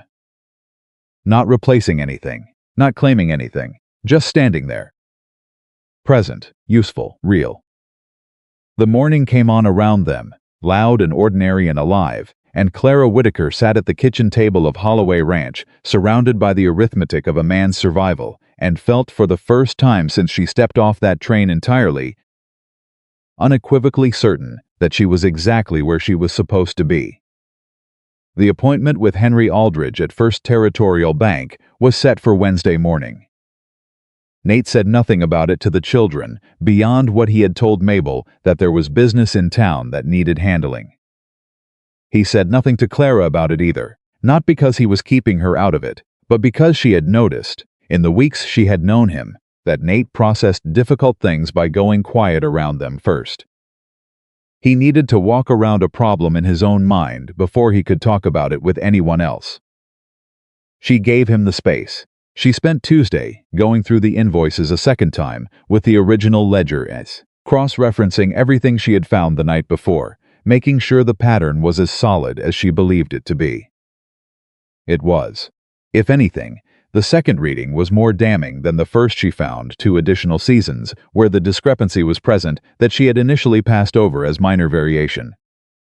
When she added them in, the total overcharge across 3 years was not small. It was enough. She wrote it all out in a clean hand on fresh paper, column by column, date, invoice number against ledger entry, the way her father had taught her to present an account, when presenting it to someone who needed to understand it, quickly and completely. Her father had been a bookkeeper in Ohio, and he had told her once that a well-organized account was an argument that could not be interrupted. She believed him then. She believed him more now. She put the papers in order and set them on the kitchen table and went to start supper. And when Nate came in from the fields that evening and saw them there, he sat down without being asked and read through everything she had prepared. She kept her back to him and kept cooking. She heard him turn pages. She heard him stop at certain places and be still for a moment before continuing. When he finished, he said, "This is thorough. It's accurate," she said. "Same thing in this case," he said. He paused. "You put it in order for Aldridge?" "Yes, he'll understand it. Any man who runs a bank will understand it," she said. "Numbers are numbers." "Clara," he said. She turned. He was looking at the papers, not at her, but his hand was flat on the table beside them, and she recognized that gesture by now. It was what he did when he was working towards saying something that cost him something to say. "I don't know how to stop." "Tried again." 3 years I've been carrying this operation alone. Every decision, every problem, everything that went wrong. There was nobody to. He stopped again. "I forgot what it felt like to have someone in your corner." The kitchen was very quiet. "You have someone now," she said. He looked up at her then. She held his gaze and did not look away, and did not qualify it, and did not give him anything to retreat from. Just the plain fact of it, offered without condition. He nodded once. He gathered the papers carefully and went to the study. She turned back to the stove and found that her hands were completely steady, which seemed important to notice. Wednesday morning came cold and clear, the first real suggestion of autumn in the air, and Nate had the wagon ready before Clara had finished pinning her hair. She came outside and he helped her up without being asked, which he had done every time since the social, and which she had stopped remarking on inwardly because it had begun to feel simply like how things were. James had the ranch for the day. He'd received his instructions the night before, with the quiet competence of a 17-year-old who had been functioning as second in command for 3 years and took the responsibility seriously. "Keep Sam out of the barn," Nate told him. "He'll go in the barn," James said. "Keep him out of the loft," Nate amended. "I'll do my best," James said, which was honest. They rode to town mostly in silence, which was their natural shared language, by now a silence that had shifted from the careful quiet of two strangers, trying not to demand too much of each other, into something easier. The kind of quiet that doesn't require explanation. Once, on the road, Nate said, "If Aldridge doesn't see it the way you do." "He'll see it. You're sure?" "I'm sure of the numbers," she said. "I'm sure of what they say. What Aldridge does with them is his decision." "But yes, I'm sure," he nodded and didn't raise it again. Henry Aldridge was a man of perhaps 60, gray-haired, with the careful eyes of someone who had spent decades reading people across a desk and had grown very accurate at it. He received them in his office with a courtesy that was genuine but reserved. He looked at Clara when Nate introduced her, a measuring look, and she met it directly, and he shifted his assessment slightly, and that was the end of that. Nate set the papers on his desk. "I'd like your opinion on something," he said. Aldridge looked at the papers. He reached for them with the automatic authority of a man in his own office, began reading, and within 30 seconds his expression had changed from polite attention to something more focused. Clara watched him read. He went through everything: the ledger comparisons, the invoice cross-references, her summary column, the total figure at the bottom. He went through it twice. He turned back to the beginning and looked at one particular section again. Then he set the papers down and looked at Nate. "How long have you had this?" he said. 2 days, Nate said. Aldridge looked at "Paired this," he said. "Yes," she said. "You're confident in the figures." "I checked them twice," she said. "The methodology is straightforward. Invoice number against ledger entry, date by date. There's no interpretation involved. Either the numbers match or they don't." "They don't," Aldridge said. "No," she agreed, "they don't." He sat back in his chair and looked at the ceiling for a moment, in the way of a man who is reorganizing what he knows about a situation. "Hargrove called in a note," he said. "It was not a question." "Yes," Nate said, 30 days. He has the right to do it, Aldridge said. He does, Nate said. But I'd argue the nature of our business relationship bears on what happens next. Aldridge looked at the papers again. 3 years, he said. Yes, consistent overcharging. Yes, a long pause. Nate, Aldridge said, and the formality dropped slightly. I'm going to speak plainly, Nate said. What you have here is not nothing. It's not proof of criminal fraud. Without more, you'd need a lawyer for that, and I'd recommend you get one regardless, but it is a documented pattern that any reasonable person looking at it would find significant. He paused. If Hargrove wants to press the note, you have grounds to counter with a claim of your own. Whether that results in the note being restructured or forgiven, I can't promise you. But it changes the conversation considerably. That's what she said, Nate said, with a sideways glance at Clara that she chose not to examine too closely. She's right, Aldridge said, and he said it with the directness of a man who gives credit where he finds it, without ceremony. He looked at Clara. You have a good head for accounts, Mrs. Whitaker. My father was a bookkeeper, she said. You should have been one, he said. The opportunity wasn't offered, she said pleasantly. He heard what she meant and nodded once, accepting it. I'll make some inquiries, he said, quietly. There's a lawyer in Billings who handles these matters with discretion. In the meantime, he looked at Nate. Don't respond to Hargrove's letter yet. Not until you've spoken to counsel. And the 30 days, Nate said. The clock is running, Aldridge said. But 30 days is enough time to make this very uncomfortable for Gerald Hargrove if your documentation holds up. Which, he added, looking again at Clara's careful columns, I believe it will. They left the bank. Standing outside on the boardwalk in the autumn sharp air, Nate put his hat back on and stood for a moment looking at nothing in particular. Well, he said. Well, she agreed. Aldridge doesn't give compliments. I noticed, she said. He gave you one.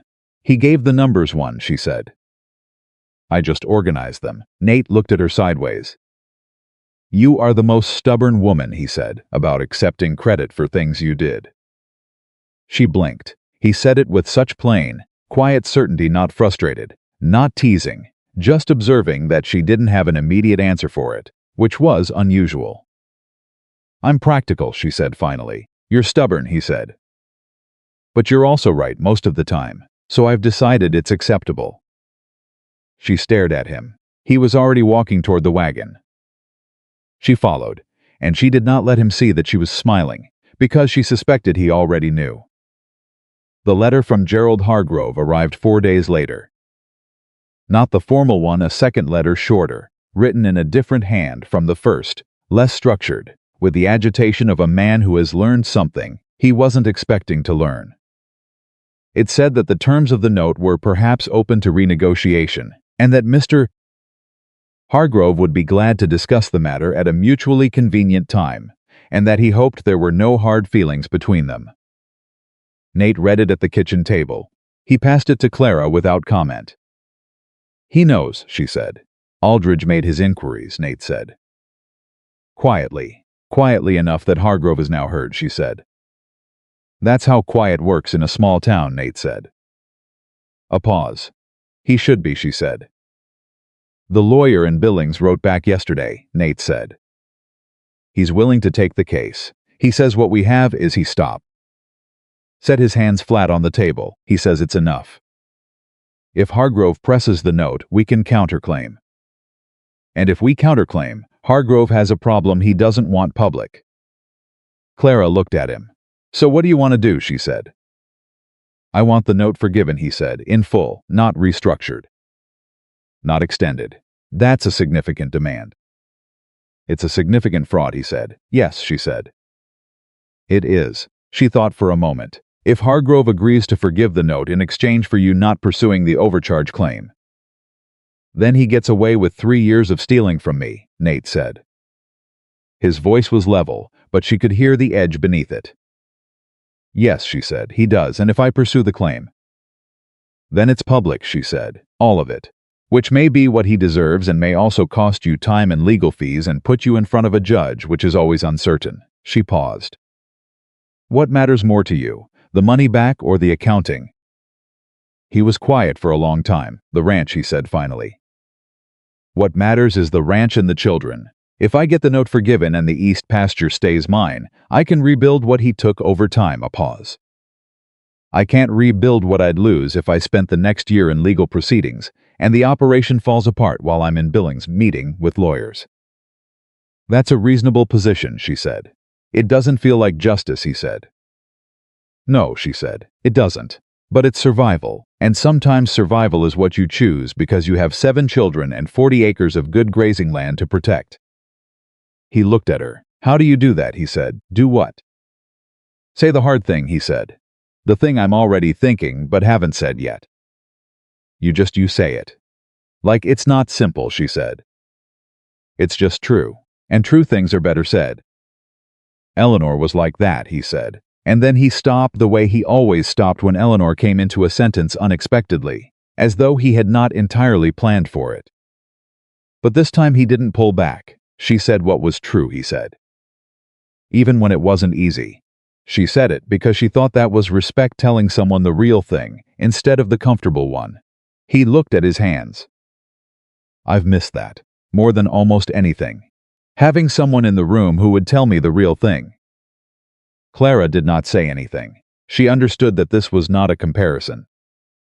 It was not him measuring her against Eleanor, or finding her either sufficient or insufficient.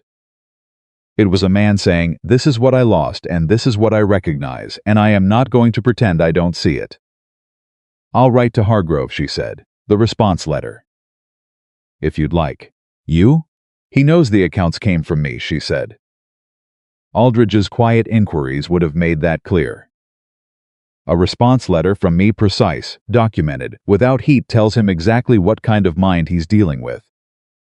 Which is sometimes more persuasive than the most passionate letter from the person who's angry.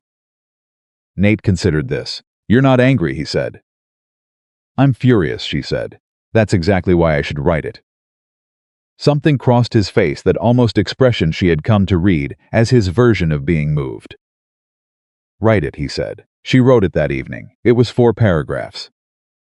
Polite, precise, and completely without mercy. It outlined the documented discrepancy, referenced the relevant invoices and ledger entries, noted that counsel had reviewed the material and found it sufficient, and stated plainly that Mr. Holloway was prepared to pursue all available remedies unless the promissory note was forgiven in full within 14 days. Nate read it the next morning. He read it twice. You didn't threaten him, he said. I didn't need to, she said. The facts threaten him. I just introduced them. He folded the letter. I'll take it to town today, he said. She nodded and went to make breakfast. She was at the stove when she heard him stop at the kitchen doorway. Clara, he said. She turned.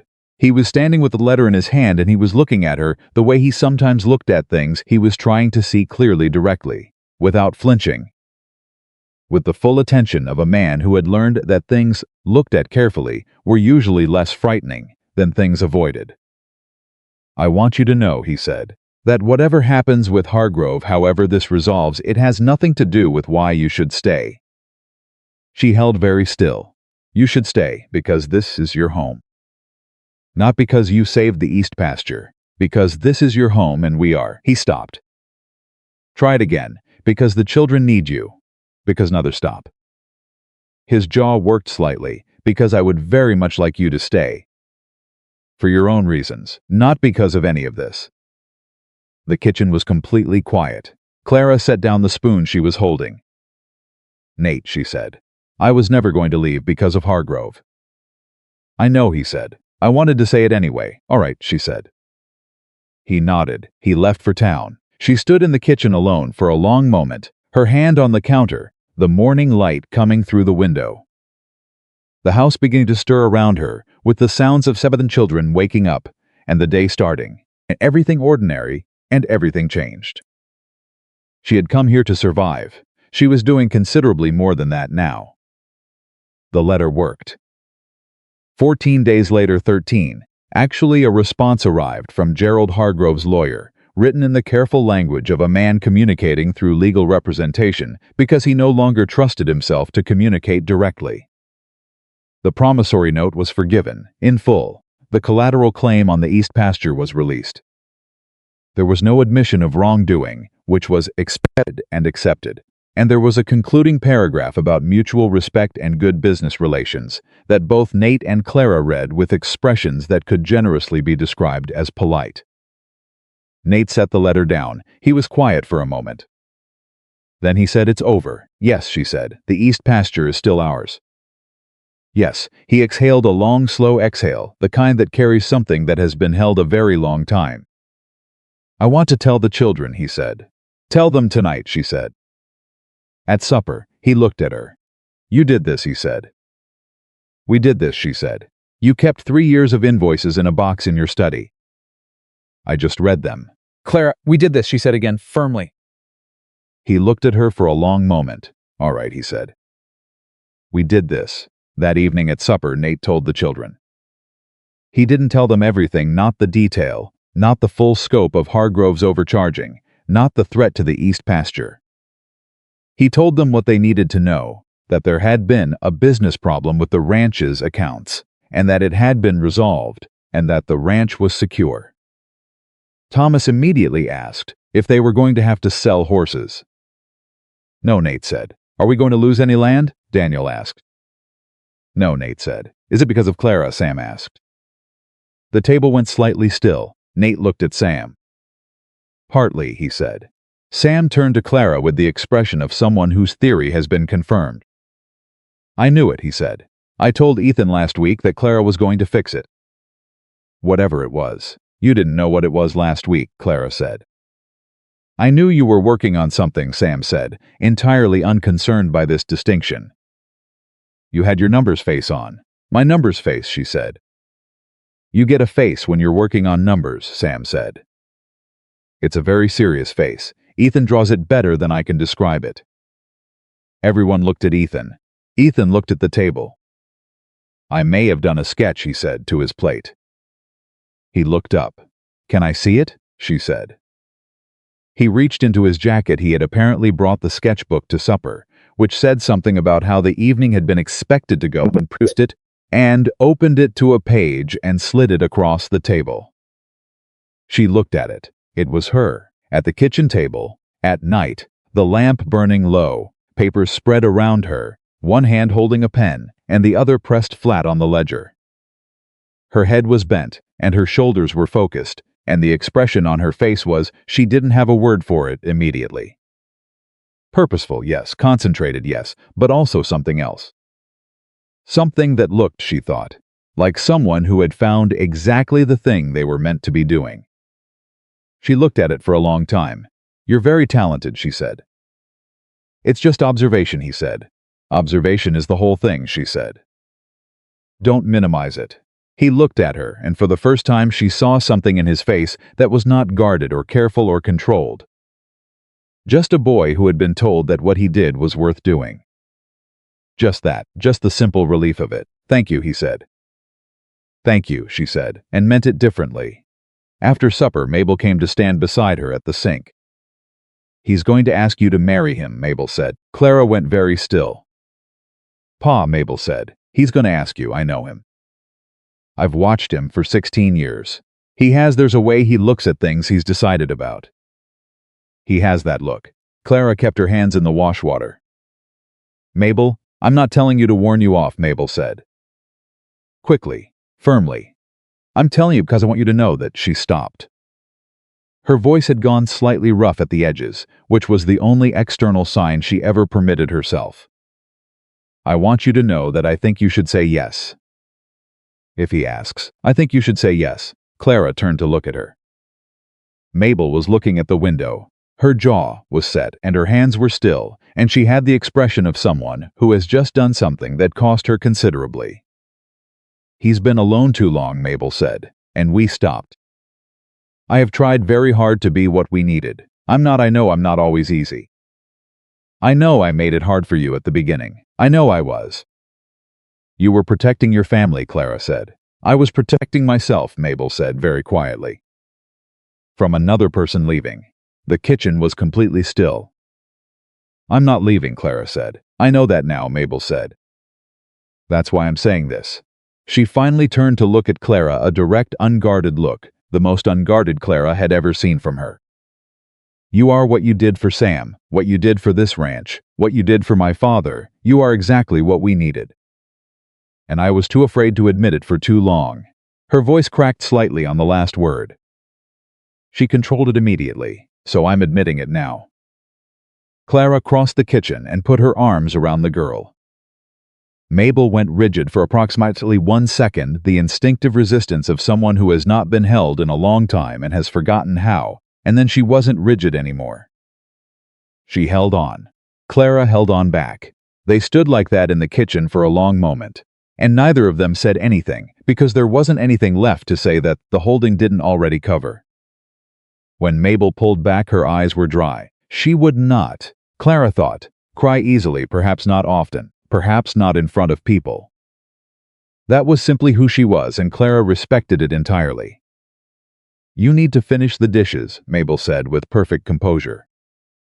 Yes, Clara said. I'm going to check on Sam, all right. Mabel went. Clara turned back to the sink. She heard, in the other room, Mabel's voice and then Sam's voice, high and clear, saying something emphatic, and then the sound of both of them, something almost like laughter, not quite, but close. She closed her eyes for just a moment. A family does not become smaller when another person loves it, she thought. It becomes larger. She had not said that yet, but she was beginning to feel the truth of it in every room of this house, at every meal, in every small unremarkable moment that was actually not unremarkable at all. It was 2 weeks after the Hargrove letter that Nate asked her to walk with him. Not to the barn, not to the fields. He'd done both of those things before, for practical reasons. This was different. He appeared at the back door after supper while she was still in the kitchen and said, without particular preamble, "Will you walk with me?" She dried her hands. Yes, she said. They walked out past the garden, past her herbs, which had taken beautifully, the rosemary and thyme already looking established, and past the barn and the fence line, and into the open land beyond the yard where the evening sky was enormous, and the air had the particular quality of September air in Montana, which is cool and clear and smells of things ending and things beginning in equal measure. They walked without talking for a while. Then Nate stopped. She stopped beside him. He looked at the land, his land, the east pasture visible in the distance, secure now, the cattle moving slowly in the evening light. I need to say something, he said. All right, she said. I'm not a man who says things easily. He kept his eyes on the land. Eleanor always said I made her work for everything. Every conversation, every admission. She said it like it was a complaint, but I think he paused. I think she understood it, that I meant it more, maybe, because it cost more. Clara waited. You came here, he said, because you needed a place. I put an advertisement in a paper because I needed help. That's how it facts. He paused. But somewhere between the beginning and right now, the facts changed. And I have not been saying what they changed into, because I'm not a man who says things easily. But Mabel told me yesterday very directly, because she's her mother's daughter in that way, that I was being a fool about it. Clara kept her expression entirely calm, though inside something had gone very warm and very still at the same time. She said that? Those exact words, Nate said. She said, "Pa, you're being a fool about it, and if you wait any longer, she's going to think you don't have the courage to say it, and she deserves better than a man without the courage to say it." She's 17 next month, Clara said. I know, he said. She's terrifying. She's remarkable, Clara said. Yes, he said. He finally turned and looked at her. The evening light was full on his face, weathered and honest and entirely without pretense. Clara, I am asking whether you would consider, whether you would be willing. He stopped. Took a breath. Tried again. Will you marry me? The open land was very quiet around them. Nate, she said. I know it's not. I know this isn't. I don't have poetry. I have a ranch that's been through difficulty, and 7 children who are loud and complicated, and one of whom has already informed me that he decided you were his the day you arrived. Which I think means I'm competing with a 6-year-old, for the privilege of asking. Yes, she said. He stopped. Yes, she said again. Simply, without qualification. He looked at her, really looked at her, the way you look at someone when you're trying to determine if what you just heard is what you think you heard. You're certain, he said. I'm certain of the numbers, she said. And I'm certain of this. Something broke open in his face, not dramatically, not with any performance, just quietly, the way a window opens to let air in that's been needed for a long time. He reached out and took her hand, his large, work-ruined hand around hers, and this time he didn't let go. I'm going to try, he said, to say things more. I'm not going to be good at it. But I'm going to try. I know, she said, and I'm going to keep telling you the true thing, even when it's hard. I'm not going to be easy about that. I know, he said. They stood in the September evening holding hands in the middle of everything that had led to this moment, the advertisement, and the train, and 2 worn bags, and Sam's fever, and Hargrove's greed, and Mabel's walls coming down, and Ethan's sketches, and Luke's engineering book, and the herb garden, and the kitchen that had slowly become a hearth again, all of it. Underneath them, underneath this moment, the ground it stood on. We should go back, he said. The children will want supper. They've had supper, she said. They'll want to know what's happened, he said. Sam already knows, she said. He decided this 3 months ago. Nate looked at her. He told me I was his, she said. His words. Lord help us, Nate said, with something that was fully, finally, completely a smile. Indeed, she said. They walked back to the house together, and the light was going golden across everything, and through the kitchen window she could see the lamp already lit, and the shapes of children moving around inside, and she thought that this exact thing, this ordinary beautiful thing, was what she had not let herself hope for, when she got on the train in Billings with 2 worn bags and nothing certain ahead. She thought about Robert. She thought about him honestly, without guilt, because she had learned that loving someone new did not require diminishing someone already loved, that grief and hope were not enemies, that you could carry the dead with tenderness and still walk forward into the living. She thought he would have liked Nate. She thought Eleanor might have liked her. She thought Sam would have liked both of them, because Sam liked everyone, immediately and without reservation, and the world was a significantly better place for it. Nate held the back door open for her. She stepped into the kitchen. 7 voices, all at different pitches, all speaking at once. The extraordinary noise of a living family rose around her. She was home. They told the children the next morning. Not at supper the night before, though Mabel had looked at both of them when they came back through the kitchen door and had said nothing. Which said everything. She had simply gone back to what she was doing, with the particular composure of someone whose theory has been confirmed, and who is not going to make a performance of being right about it. Sam had looked up from the table and studied their faces with the forensic attention he brought to most things, and then returned to his biscuit, satisfied. As though the matter had been settled in a court he alone presided over, and the verdict was exactly what he'd expected. It was the morning that Nate called them all together. He did it the way he did most things, simply, without ceremony, without building to it. He came into the kitchen where most of them were already gathered for breakfast, and he stood at the head of the table and waited until the noise that settled. Which took approximately 30 seconds, because his children had learned over 17 years that when Nate Holloway stood at the head of the table and waited, you settled. Clara has agreed to marry me, he said, a beat of silence. Then Thomas said finally, Daniel said James owes me $1. James said, from across the table, with the dignity appropriate to a 17-year-old who has just lost a bet, I said October. It's still September, Daniel said. It is September 30th, James said. That's still September, Daniel said. That's technically. Boys, Nate said. They stopped. Sam slid off his chair, crossed the kitchen, and stood in front of Clara with his hands clasped behind his back and his brown eyes very serious. I decided you were mine in June, he said. I just want you to know I was first. I know, she said. I remember. He nodded, satisfied, and climbed back onto his chair. Ethan said nothing for a moment. Then he looked at Clara across the table and said, good, with such quiet, complete finality that it landed heavier than anything the other boys had said. Luke immediately asked if this meant she would stay forever, and when she said yes, he said good, because I need someone to explain Chapter 7, and produced his engineering book from somewhere about his person. Which meant he had brought it to breakfast, which was not surprising. Mabel was last. She had been standing at the counter throughout this, not apart, not excluded, just slightly back, in the way of someone who needs a moment to make sure of themselves before they move. Clara looked at her across the kitchen.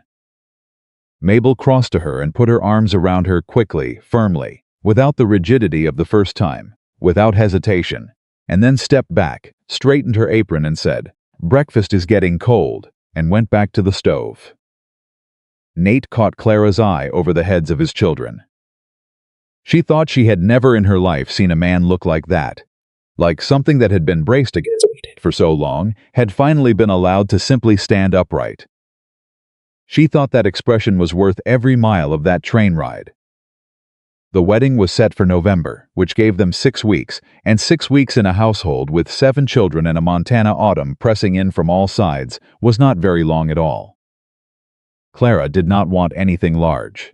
She told Nate this directly, told him that what she wanted was the people in this house, Martha Greer and Helen Pruitt, Reverend Marsh performing the ceremony because, despite his wife's reservations, he was a decent man who had apologized to Nate quietly and sincerely for the intrusion into his household. That was enough, more than enough. Nate said, "Whatever you want." She said, "That's what I want." He said, "Then that's what it'll be."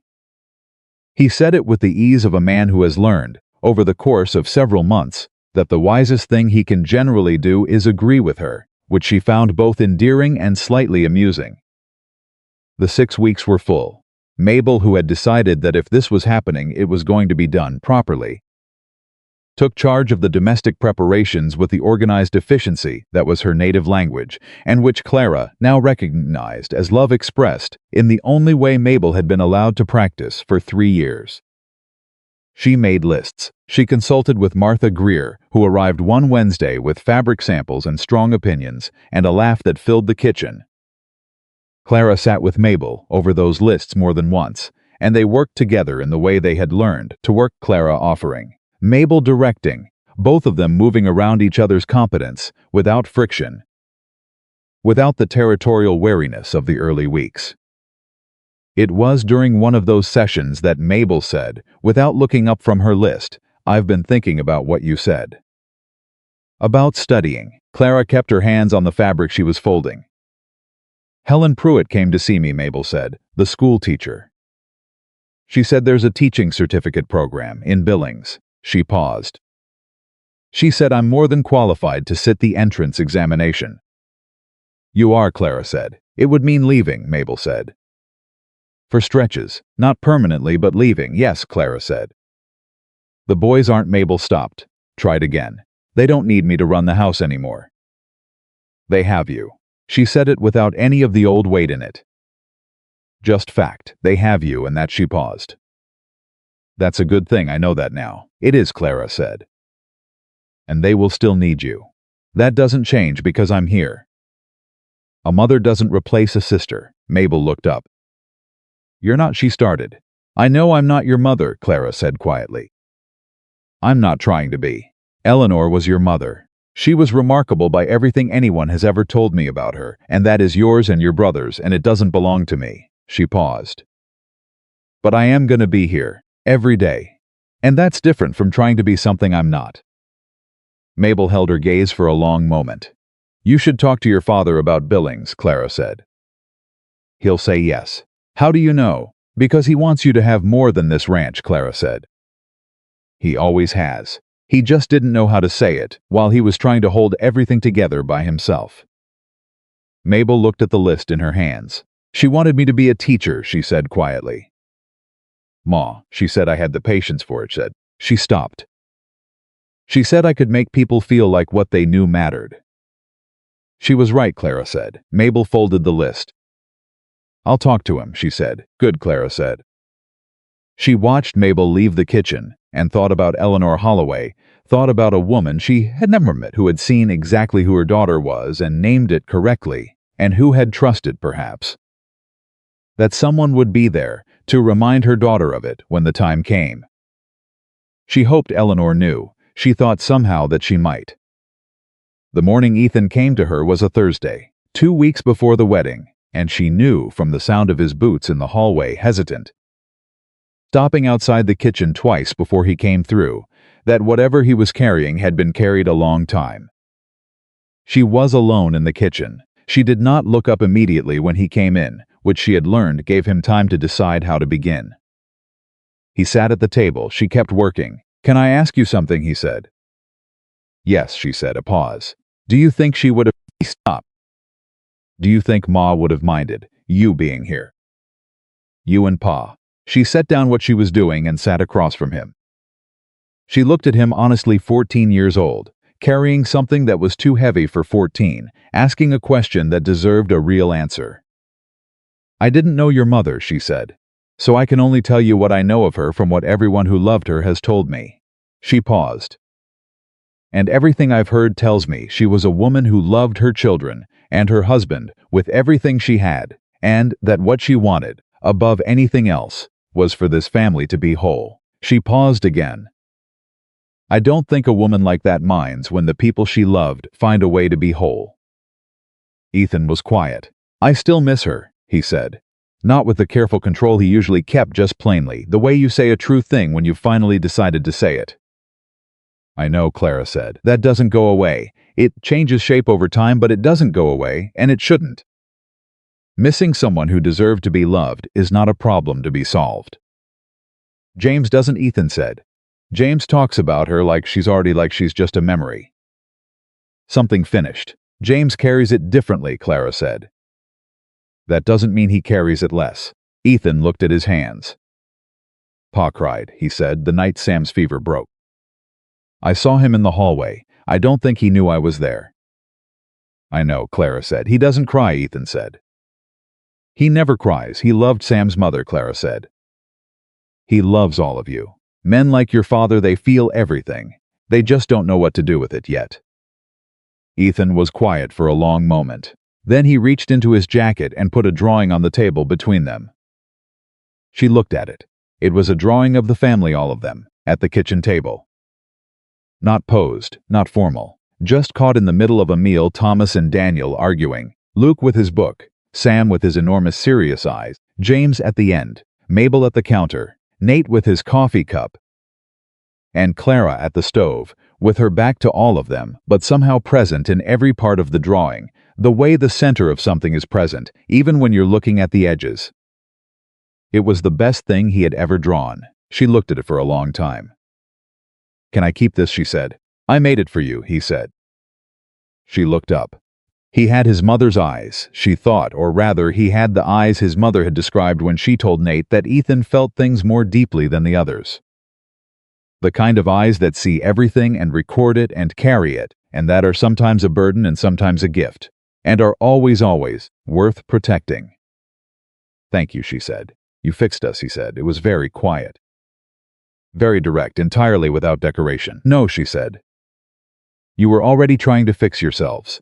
I just showed up and helped." He almost smiled. "That's what fixing is," he said. She put the drawing on the shelf beside the clock, next to the drawing of Sam he had left there months ago, and it stayed there, and everyone who came into the kitchen saw it, and no one moved it, because some things find their place and stay. The wedding was on a Saturday in November, and the morning of it, Clara sat on the edge of her bed, the bed that would not be hers alone after today, and held Robert's photograph.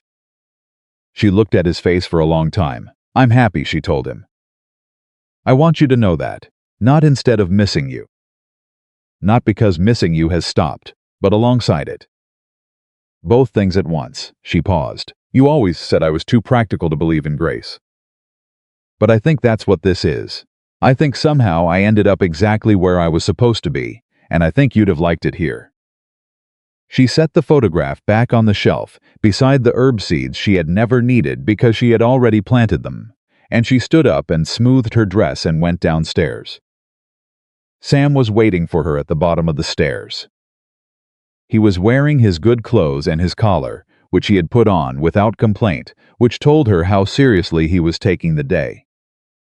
"You look very nice," he said, with the gravity of an official opinion. "Thank you," she said. "So do you." "I know," he said, entirely without vanity. "Clara? Yes, after today you're really ours," he said. "Not just staying, actually ours." She crouched down to his level. "Sam," she said, "I've been yours since the day you told me." He thought about this. "June," he said. "June," she confirmed. He took her hand and walked her to the door, which felt, she thought, like exactly the right way to begin. The ceremony was small, as she had wanted the family: Martha Greer and her husband, Helen Pruitt, Reverend Marsh, who had the grace to perform it with genuine warmth. The children stood in a line, and Clara was aware of all 7 of them the way you are aware of something that is the whole point of the room.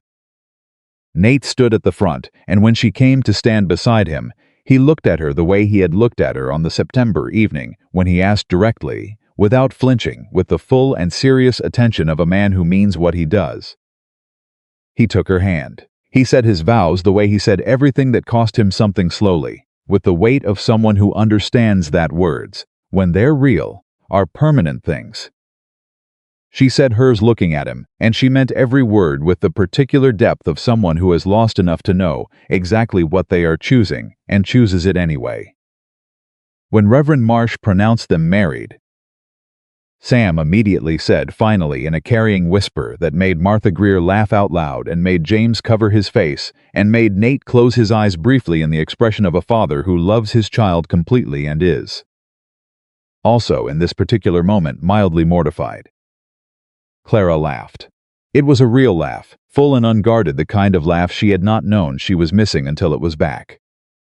Nate looked at her. He was smiling. Fully, finally, without reserve, the smile of a man who has stopped bracing himself against happiness and decided to stand in it instead.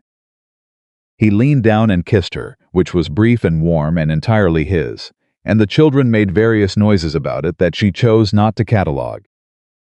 Afterward, at the table, with more food than any of them could eat, and more noise than the kitchen had held in years, Clara looked around at the faces Thomas and Daniel already arguing again.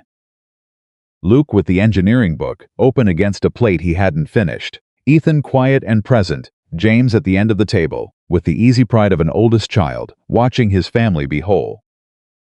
Mabel moving between the table and the counter, with the fluency of someone who has finally put down something heavy and found her hands free. Sam in his good clothes and his serious collar sitting beside her like a small official ambassador of his own happiness. And Nate beside her, his hand finding hers under the table, and holding it, not performing anything for anyone, just holding on.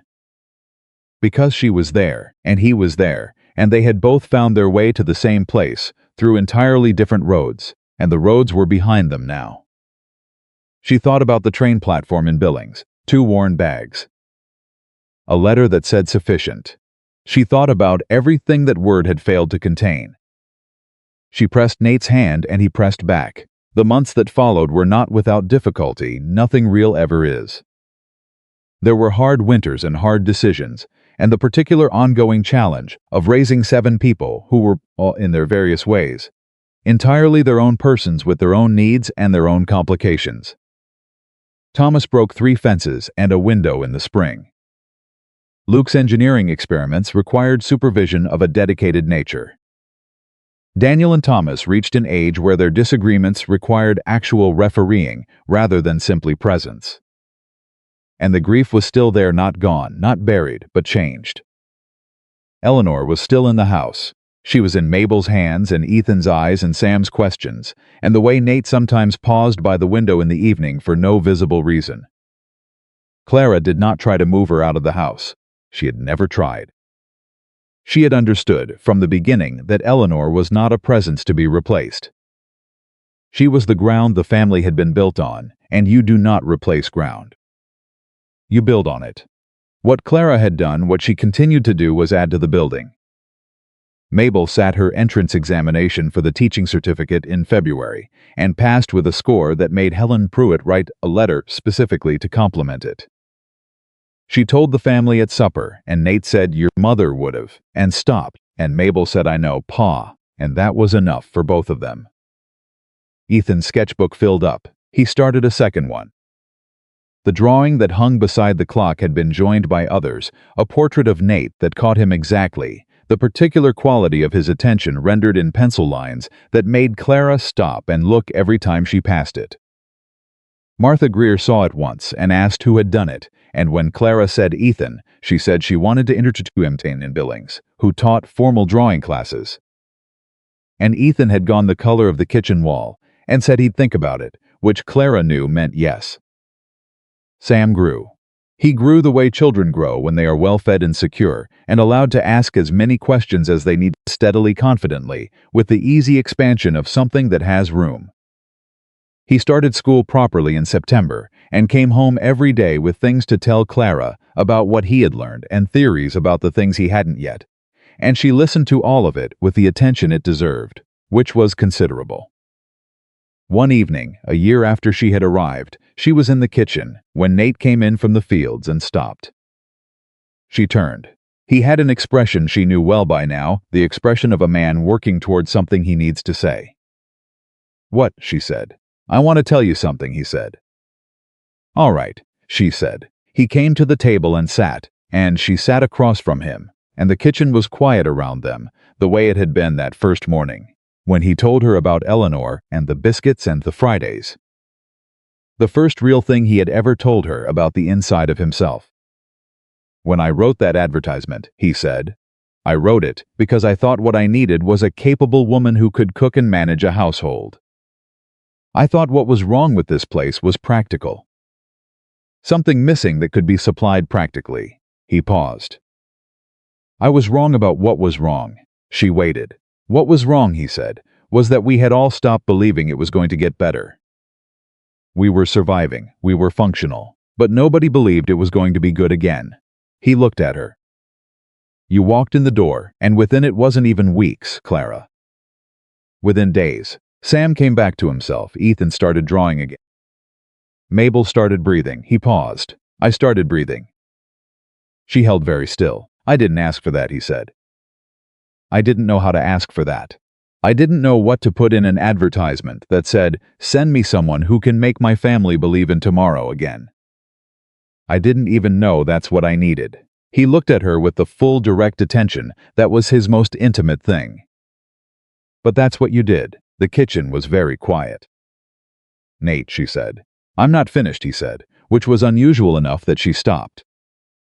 "I need you to know," he said, "that it wasn't just the children. And it wasn't just the ranch. It was me. You walked in and you looked at me, you saw me, the actual thing, not the thing I was trying to look like, and you told me the true things and you stayed anyway." He paused. Nobody had done that since Eleanor, and I had stopped thinking anyone would. She felt something move through her chest, warm and certain and old, the particular feeling of being known and not found wanting. "You are the best thing," he said. "That has happened to this family since the worst thing happened. And I want you to know that I know it, that I don't take a day of it for granted." She reached across the table and took his hand. "I know," she said. "I want to keep saying it," he said. "I'm going to try to keep saying it. I'm going to keep being bad at it, and keep trying anyway." "I know that too," she said. He turned her hand over in his. "Was it worth it? The train, all of it. Coming here with nothing to a house full of strangers, was it worth it?" She looked at him. She thought about the platform in Billings, and the cold window, and the 2 worn bags, and the letter that said sufficient. She thought about Sam at the bottom of the stairs on the morning of the wedding, collar on, serious as a judge, telling her she was theirs. She thought about Mabel's hands in the dark beside Sam's bed, working alongside her through a long and frightened night. She thought about Ethan's drawing on the shelf, and Robert's photograph on the other shelf, and the herb garden outside the window, and the east pasture still theirs, all 40 acres of it, and the kitchen that smelled like rosemary on Sunday mornings. She thought about all of it. Yes, she said, every mile of it. He brought her hand up and pressed it briefly to his face, eyes closed, just a moment, just that, and then set it down and held it on the table between them. Outside they could hear Sam's voice in the yard, explaining something at length, and with great authority to anyone within range, and Thomas responding with some objection, and Daniel taking Sam's side on purely contrarian principle. And Luke somewhere in the background, making a mechanical noise that suggested he was doing something with something he probably shouldn't be doing it with. The ordinary, impossible music of a living family. Nate looked toward the sound. "We should go out," he said. "In a minute," she said. He looked back at her. She was smiling, and he smiled back, and for a moment they were just two people sitting in a kitchen that had been a battlefield and was now a home, holding hands across a table that had held grief and ledgers and pie dough and a 6-year-old certainty and all the arithmetic of survival, with the whole long rest of their lives still ahead of them and every reason in the world to believe it would be good. Because sometimes the person who arrives with nothing brings everything. And sometimes the family that believed it was broken discovers, in the presence of one steady and determined woman, that it was never broken at all, only waiting, with the particular patience of things that are built to last, for someone with the courage to walk through the door and stay.